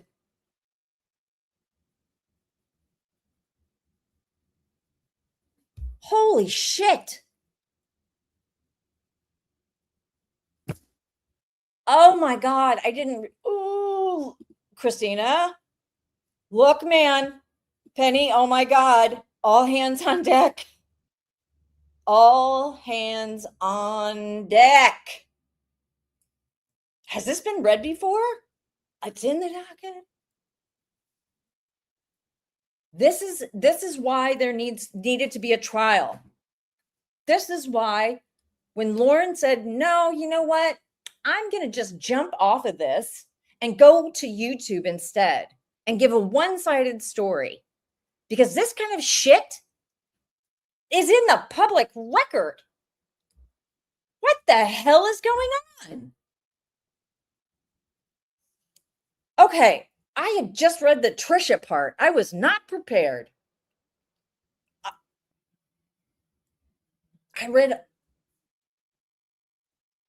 I am so upset. I'm going to get through it. Okay, anyway. Her brazen violations. I want to remind you that Dastin Dow, the person who authored this, is now under investigation, I think, allegedly, I believe, and somebody can, a criminal investigation. This lawyer, who's part of Pace Johnson's law firm, or was,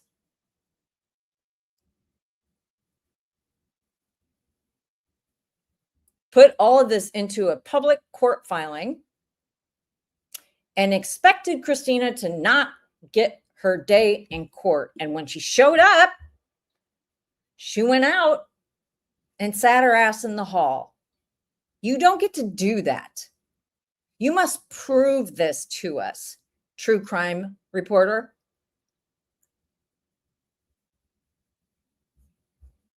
This is a reply brief. It's on the reply memorandum in support for civil whatever.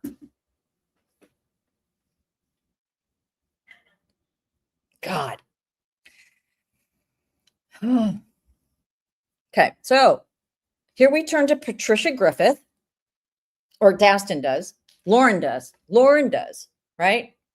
Lauren turns to Patricia Griffith to augment her case against Christina, who is not a public figure. Patricia Griffith, however, is a wholly owned subsidiary of Othram, vis-a-vis web sleuths. Okay, and was at this point too. Yee, I hope people are taking notes for Christina in the back. Patricia Griffith summarized it best. Oh, a feature quote, a pull quote, if you will.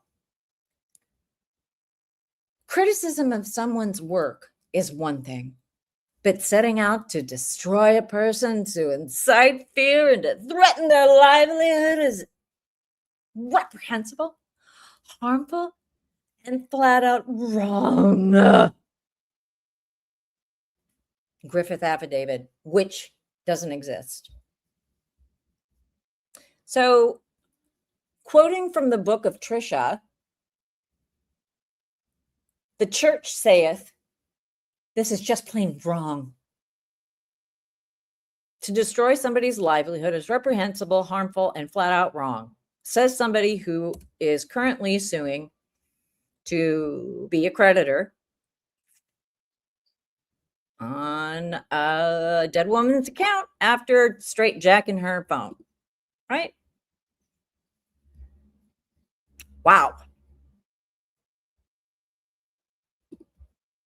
I mean,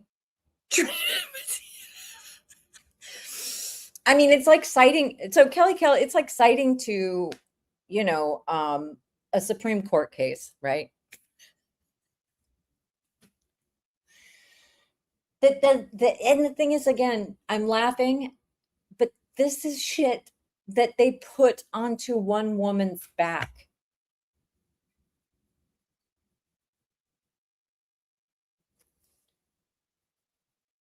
These are the people that pull in the skin suits of victims and raise money off of dead children.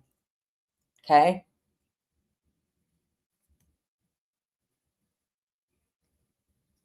Who's the POS?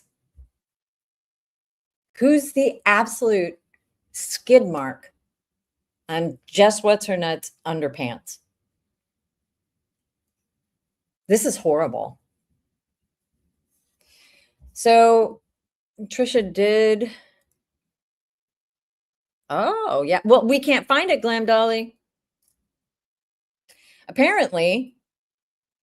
And I don't know. We're going to have to get, it's going to be an all hands on deck situation. And again, I love that Penny popped in here because she's my I think I linked to some of her stuff here too. Links, all this other shit's in the description. But the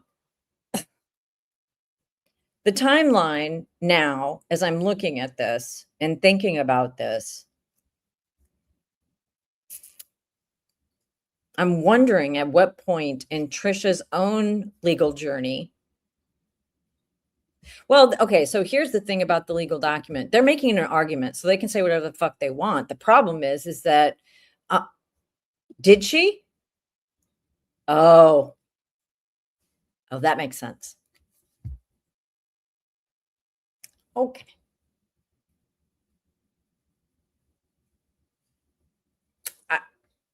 How is that video still up?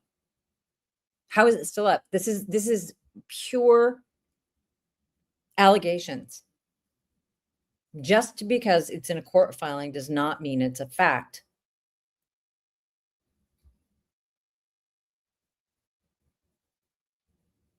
It's not filed. It's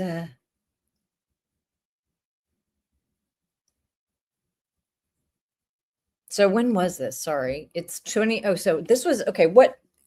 At what point did Tricia begin her journey toward the center of the universe of Beth B's estate? We should check in on that too. See how that's going. So this is from, 9/21/2025. Okay, and she filed into Texas in November. Thank you, Quinn. Takes a village. Okay, takes a village. Thank you. Wow. Okay, so we're gonna have to go through that transcript then. I didn't watch the 9 Hour Live. I didn't even know it happened until somebody told me. Because I wasn't following it back. Ugh, gross. I have who.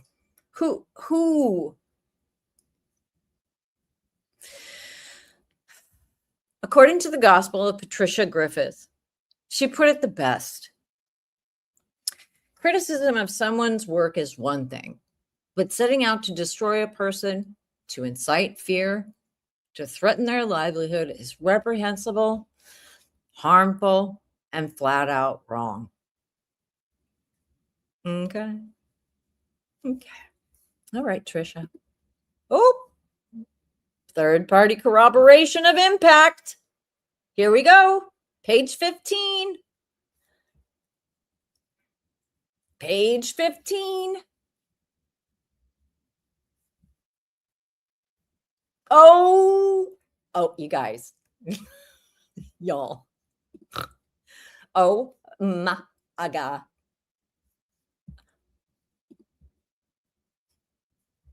Okay. So here's the third-party corroboration, right? So here's our players. We have Dastin Dio taking an absolute dump in a Utah courtroom vis-a-vis his unhinged email to a fellow lawyer.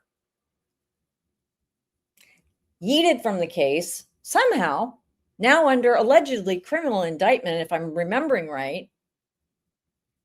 So we have that lawyer writing this citing to the third-party corroboration of the most trustworthy woman on the face of the earth, Tricia Griffith, manager of websleuth.com, wholly owned subsidiary of Othram Labs. I mean, look. You broke it, you bought it, Othram. Come get your girl. Come do it. Jesus Christ.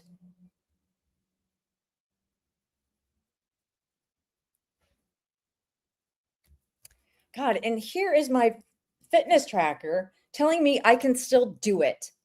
Ma'am, I've only walked from my bed.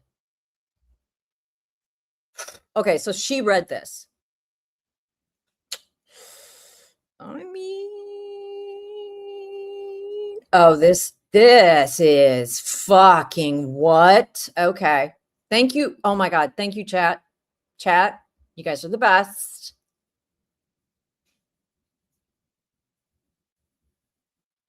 Lauren is not a right. Oh, I haven't even read it yet because I'm just like, what? This isn't her whole. It's not, because it was never filed. I can't, or if it was, I can't find it.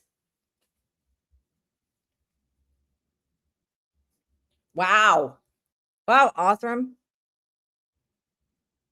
Owners of websleuth.com. Lauren is not a dramatic person.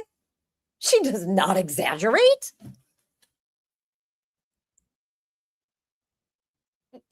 I'm being stalked. What? Ma'am, get a hold of yourself. Lauren is not a dramatic person.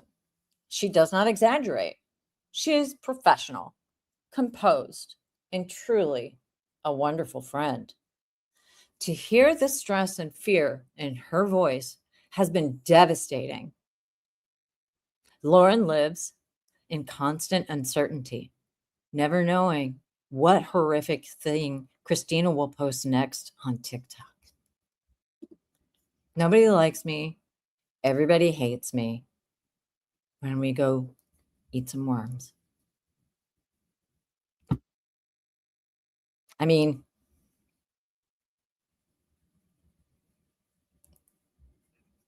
everybody needs to read this. Yeah, there's no actual evidence because this is just an allegation that Lauren didn't allow Christina to bring forward in court because she knew it was bullshit. And the thing is that, you know, I can say that because in order to prove that her case wasn't bullshit, she would have to present information to me if she wanted to bring a civil case against me. Prove it. Prove it, lady. From all of the evidence that's been presented to us in the docket, in the public record for public consumption by a woman who has 300 and some thousand followers, claims to be a thick-skinned journalist, right? Scared for her life, her family's life. Apparently, there's just, you know, it sounds a lot like that time that someone in Delphi called in a wellness check on somebody they didn't like talking about them. Not even talking about them, right? Where are my Delphi people? You know what the fuck I'm talking about.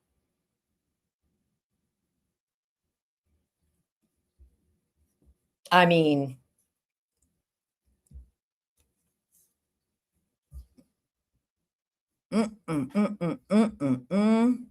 It's someone who's definitely stalkers, right? Yeah, this is 9/21/2025.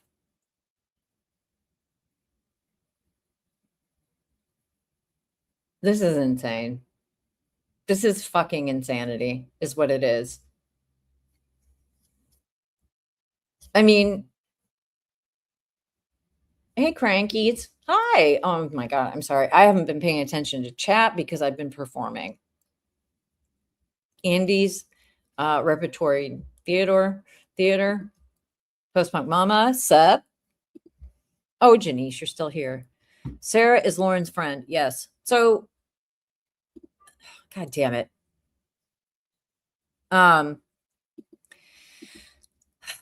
So all of this, again, is in the filings that are pinned in the chat. Tricia's statement is hilarious. Yeah. I mean, these people are nothing if not projectionists. They're just like literally in my mind, like I see in pictures. And I see them all as various forms of like those old-timey film projectors. just all lined up, a little row. No, it's not Sarah Crossbody, right? This and then there's Susan Hendricks, of course. I mean, lady, what do you got to say for yourself? Are trained and seasoned journalists? No, ma'am. No, that's not true. Come here, Toots. Mommy's almost done. Get over here.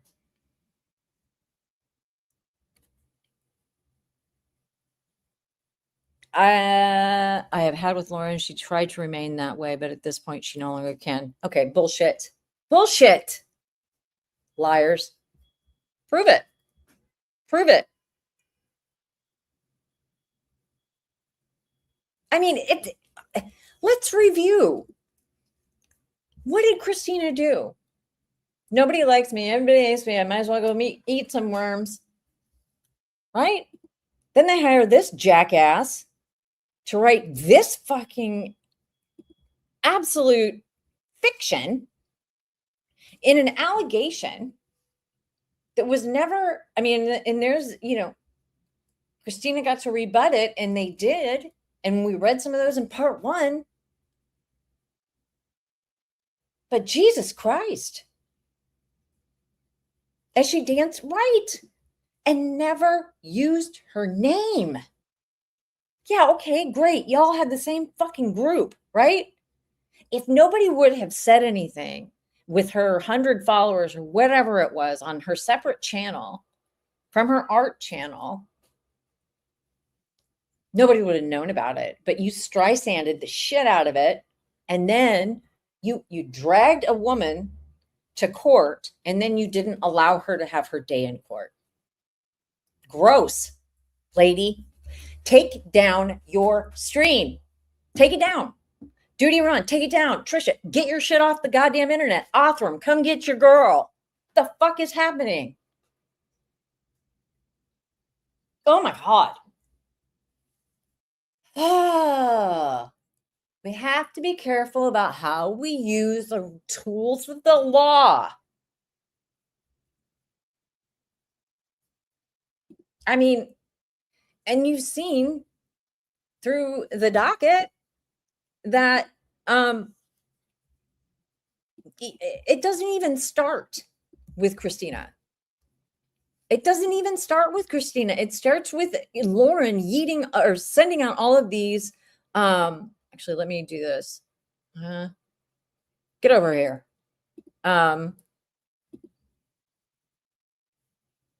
It starts with her sending out cease and desistes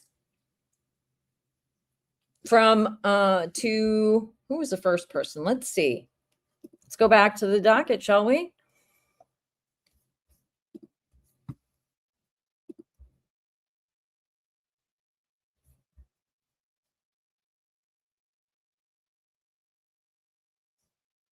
Oh, because of Delphi. Yikes. I mean, let's see.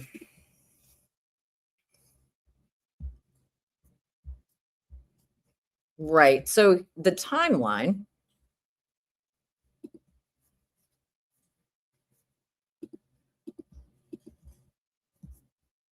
And this is pinned at the chat. And the top of the chat, collated documentation for all sorts of things.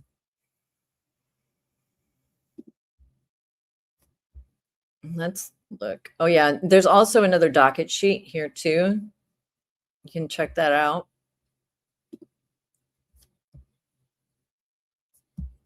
What am I looking for? And here's all the TikToks, right? What the hell? Hang on. So it started with, so again, in 1 year, it went from, hey, how you doing? We just met, to this woman's going to absolutely straight up flamethrow my entire life. Right? The cease and desist to Stephanie. So it didn't start, right? It didn't start with Christina. Lindsay gets one. Stephanie gets one. I mean, then the calls to the cops start. That, I mean, there is such a thing as false reporting. Not saying that's what happened here, for God's sakes. I just,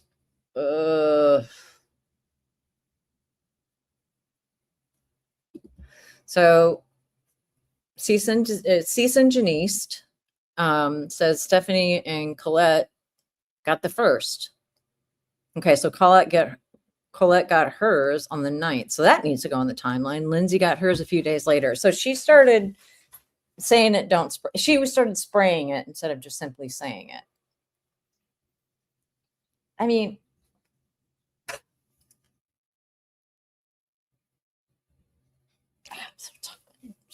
she makes me so tired.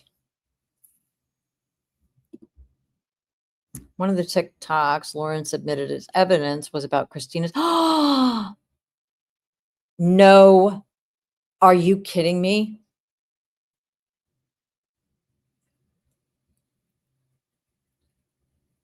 Oh, no.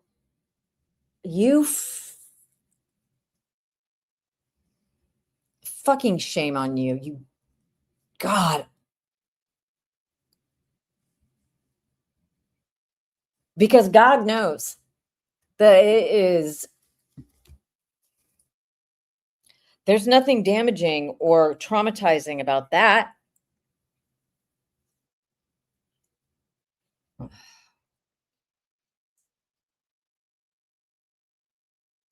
I don't know.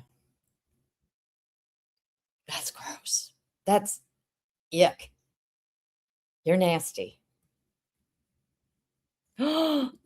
Wait, what? Oh my God. So they're making fun of a woman who had a miscarriage, which many women have. I had one. Sure. You're a strong woman journalist. Real fucking hero for the goddamn feminist cause. What an absolute asshole. Fuck me. I could have lived the rest of my life without knowing that. No. Penny? I don't know how to, I'm so glad we're all going through this stuff with a fine-tooth comb. They got away with way too much, yes. And it's like Jolene's talking about when she does her roasts and things. It's like these people get away with shit for way too long. And it's not just this. I mean, there's been people like this around forever, right? But what I think Lauren has actually done is provide us a really good roadmap to understand how she works and who's in the group and who's not.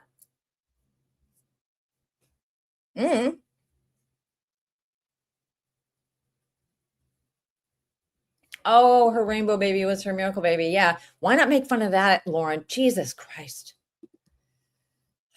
So bad. Fuck the officer. Right. That's a whole other thing I didn't even get into. It was like the false reporting of it all. Right. I mean, we're talking Boise. That should have never, there's no way. And it's like, I'm trying to think if there's any sort of way to get this totally expunged and get it off just out. Because I'm glad that it's public, and I'm glad that we're going through it again.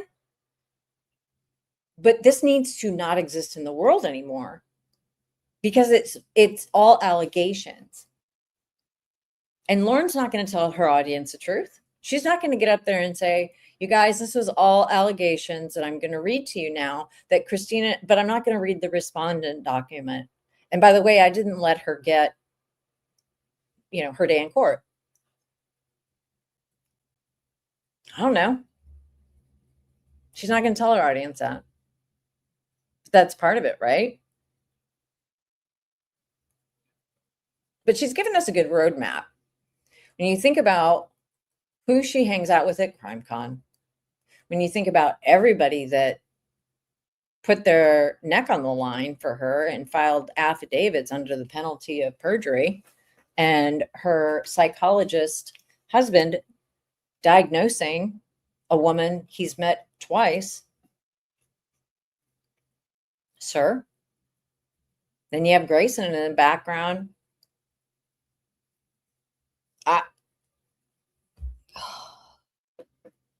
Okay, I gotta get it.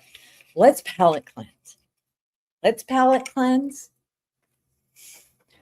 It's Friday.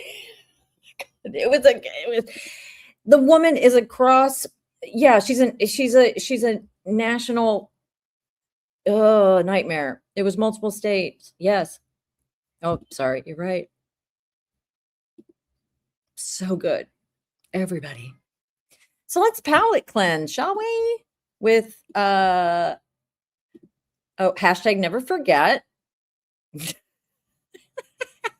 Oh, yes, Toots. We'll get to Toots. Hang on. We'll palate cleanse with Toots. Where is she? Get over here. Hey, lady. Hang on 1 minute. I'll go get her. You guys can watch some more of Joleen while I go get her.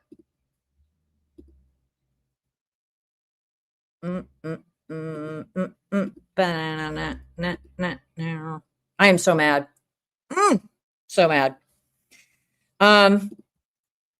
But Joleen always pips me up some.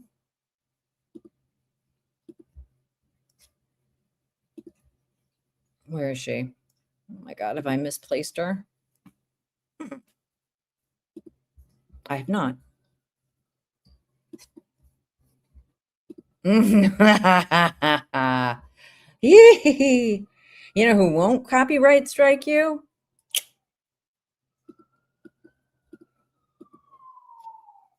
Miss Joleen. Because right now, if he doesn't have tables and you're just sitting there, he is literally just making the hourly minimum wage of $3.75 an hour. Now that is a crime. This is not a crime. And then they're escalate. Like we see this day in and day out. So he's telling us what to do. So See how she just dismissed you. He's telling us. Oh, Grayson, you were really trying to sell it for her to the cop. And then she put you in your place. My concern is just that, like, I'm not responding, and then they're escalate. Like we see this day in and day out. So he's telling us what to do. What happens next? He's telling us, dumbass. Girl, how many times does she have to be like putting you in your place, putting you down before you get it?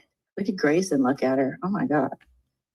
This little duo is going to be a crime. These two are going to, when they turn on each other, God help anyone near them.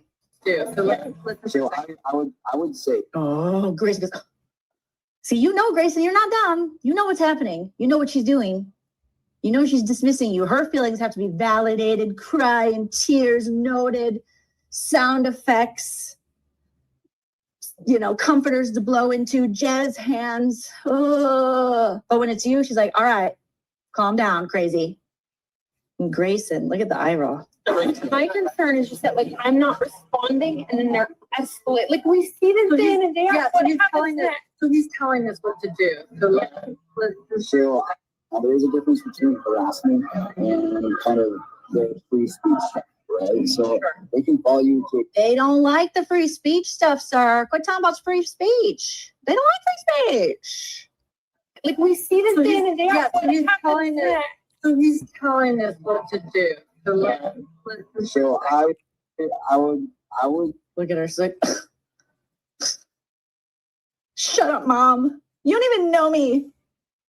You don't even care. My hormones are raging. Okay, I'm going through puberty. You don't get it. You never will get it. Life is hard. I'm emo. Okay? say no matter where you go, especially if you come back here or if you're going to Arizona, whenever they're doing something that's going to be concerning to you, harassing you, making you uncomfortable, being violent, assaulting, threats, those sort of things, call it this time. Especially if it's in the same jurisdiction, because then you can kind of document the fact in this jurisdiction this person is on. Sir, put your hands down. You're blocking the camera. I know you're a hand talker. So am I, but come on. Remember, this was in Boise, right? Christina wasn't even here. But somehow this made its way into to fall under a certain code, right? Because you guys know true crime is got to fall within that code. Yeah. You have to prove everything that's happening there. So I would call it every time they do. Now there is a difference between harassment and kind of their free speech, right? So they can follow you to a trial and hold a Do you hear that? They can follow you to a trial and hold up the camera. camera 3 feet from your face, and there's really not a whole lot that we can do about it. It happens to me all the time. People follow us around, do that sort of stuff, and there's nothing really They don't think of anybody else and what other people have went through. It's just them. Me. we can do. It kind of falls on that first minute section. However, if they're coming to your table, Just kind of like how you're holding the camera 3 feet in front of his face, Lauren. right, that's a different story. You're not at work, you're not doing your thing, and they're coming to I love how Lauren's like, exactly. Like, again, she's painting herself on video because she's not stupid as the sane one, as the one who's like, oh, I know it's ridiculous. I don't want to be this person, but fucking Blue's Clues over here is all losing it. Okay. She is like, ooh, but I feel so bad for her because she has no one and nothing. And her family doesn't even, see her. She doesn't go home. So it's like, we're her family. We have to do so much for her. Oh, my God. When really, Lauren Mathias was like, we should call the police. We should get an escort. But when she reads that this guy's like, oh, free speech, she's like, yeah, no, I know. Weirdo over here doesn't, though. Tell her, not me. you personally. That's different. When you come into your place of work, like say, wherever you do your podcast or whatever news station you work for, and they're doing it there, that's a different story, right? So for here, say you worked at Channel 7 or whatever here, and they kept coming to your place there. Channel 6. I worked at Channel 6. Okay, Channel 6. Raise the roof. I worked at Channel 6. Oh, yeah, I worked at Channel 6. Did you see me on there?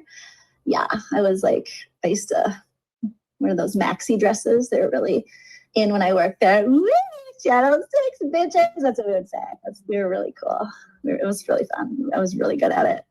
Yeah.